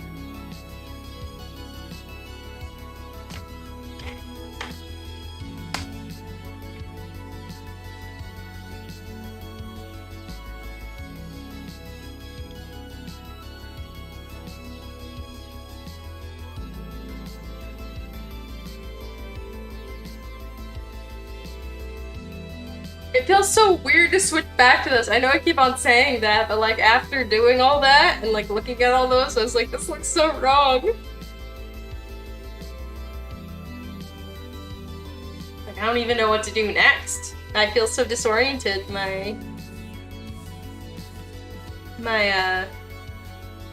perception of reality has shifted.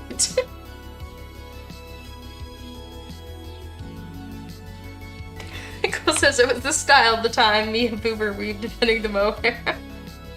I mean, hey, I also love that kind of style anyway, but I mean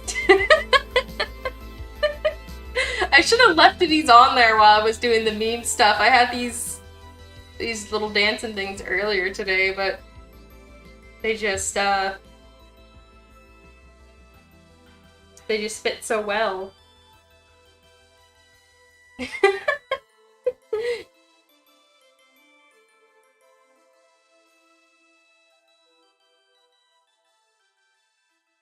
Make her bigger.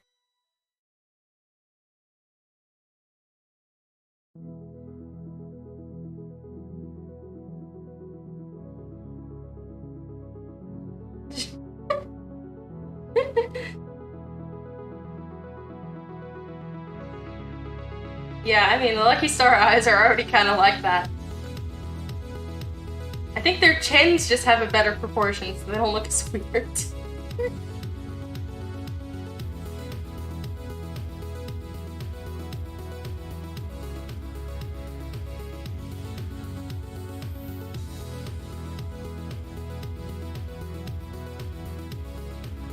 Core says, Allie, when will you start Undertale? Kanata Izumi from the best anime ever, Lucky Star is back. Shared a Lucky Star song in the Magic Princess Guide is correct. Oh, I'll have to check it out. And Cora wants to know, when will I start Undertale? I'm kind of aiming for the end of April. Basically. If that works for everyone.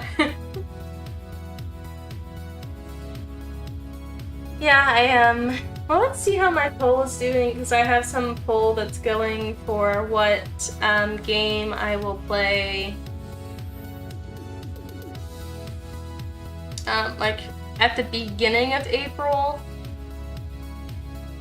And then community. So if you haven't voted on this, I guess go ahead and vote on it, but it's on my community area, on my page, YouTube page, for what game I'll play next. It looks like Story of Seasons is winning out over Toho Izakaya and Absu, which is a new ocean diving game that I had downloaded. And then just because I don't feel like being super stressed out, and like I know Undertale is gonna stress me out as fun as it is, so I just want to play one of these relaxing games, do a few more art streams, and then towards the end of April I'm hoping that some stress will subside and I will be down to try to defeat some undefeatable bosses once again.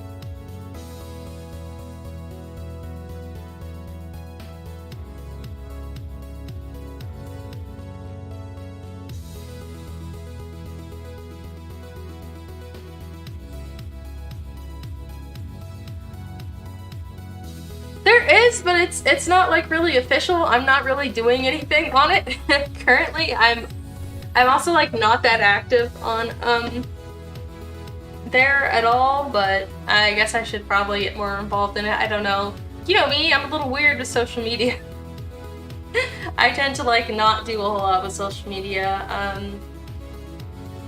I don't really answer messages that often. My social media interaction is on stream. I think I enjoy,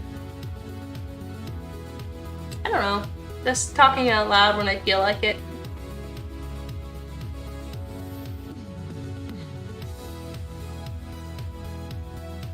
Cole says, I'm a little dry on ideas for comic stories, but I'm trying to do a sci-fi comedy in the vein of Star Fox and Galaxy Angel.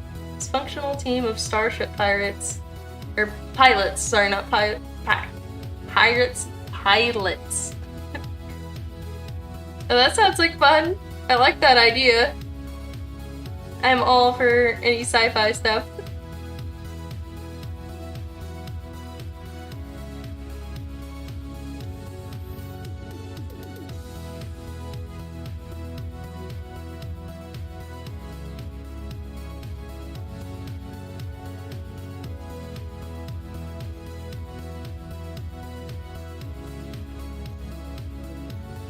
I want to see how accurate this skull is.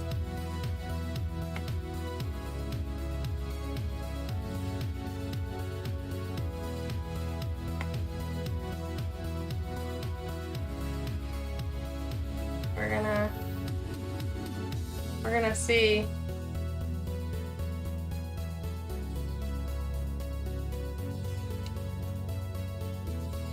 See how accurate this person made it.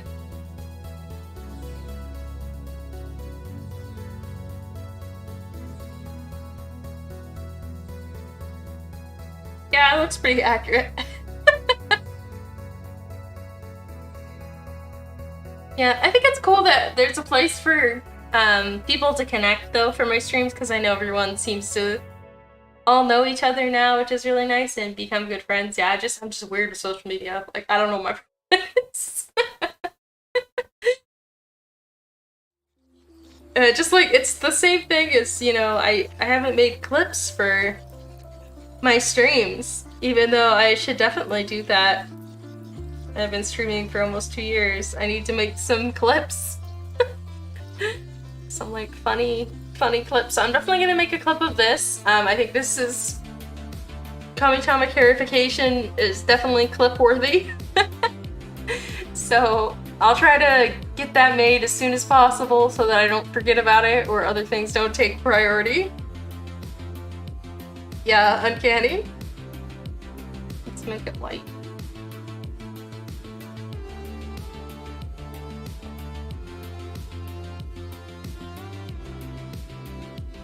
That's spooky.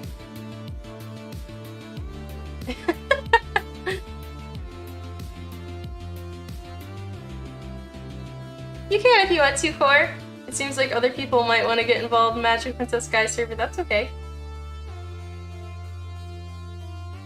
I'll try to resolve whatever issues I have with social media.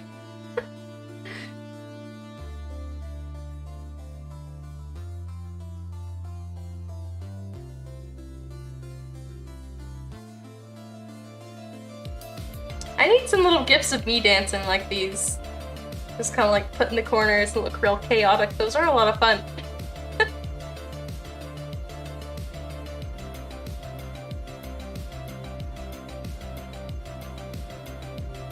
Okay, let me get it.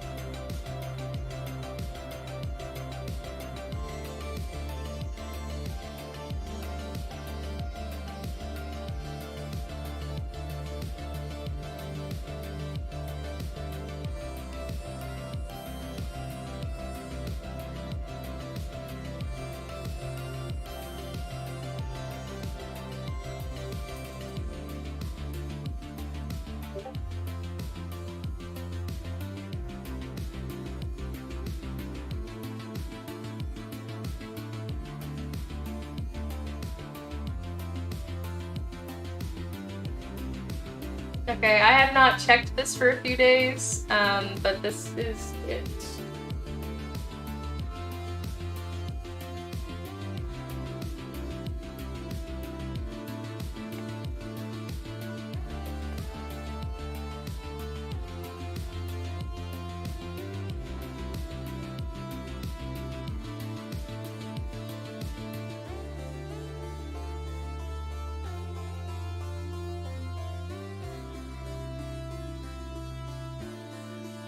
Alright, so this has been more of a meme stream than art stream, but it was definitely a lot of fun.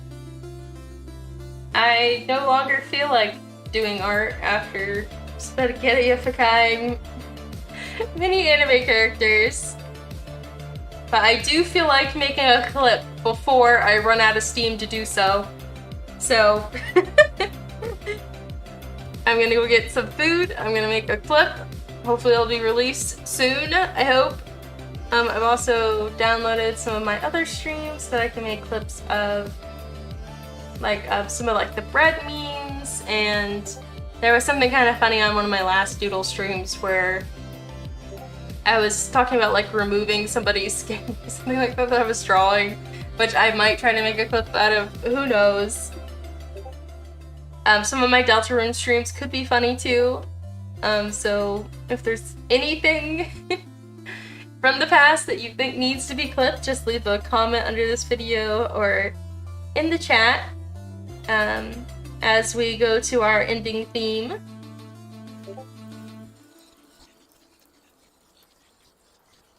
So I'm gonna do our ending theme and just leave anything in there. Thanks so much for coming. I saw quite a lot of people I haven't seen for a while, including James and Cool, which was awesome. It was great to see you guys all again, and this has been a really fun stream. And thank you everyone for joining and witnessing the monstrosity that has ensued. Alright, have a great night everyone. Thank you for coming by. Bye-bye.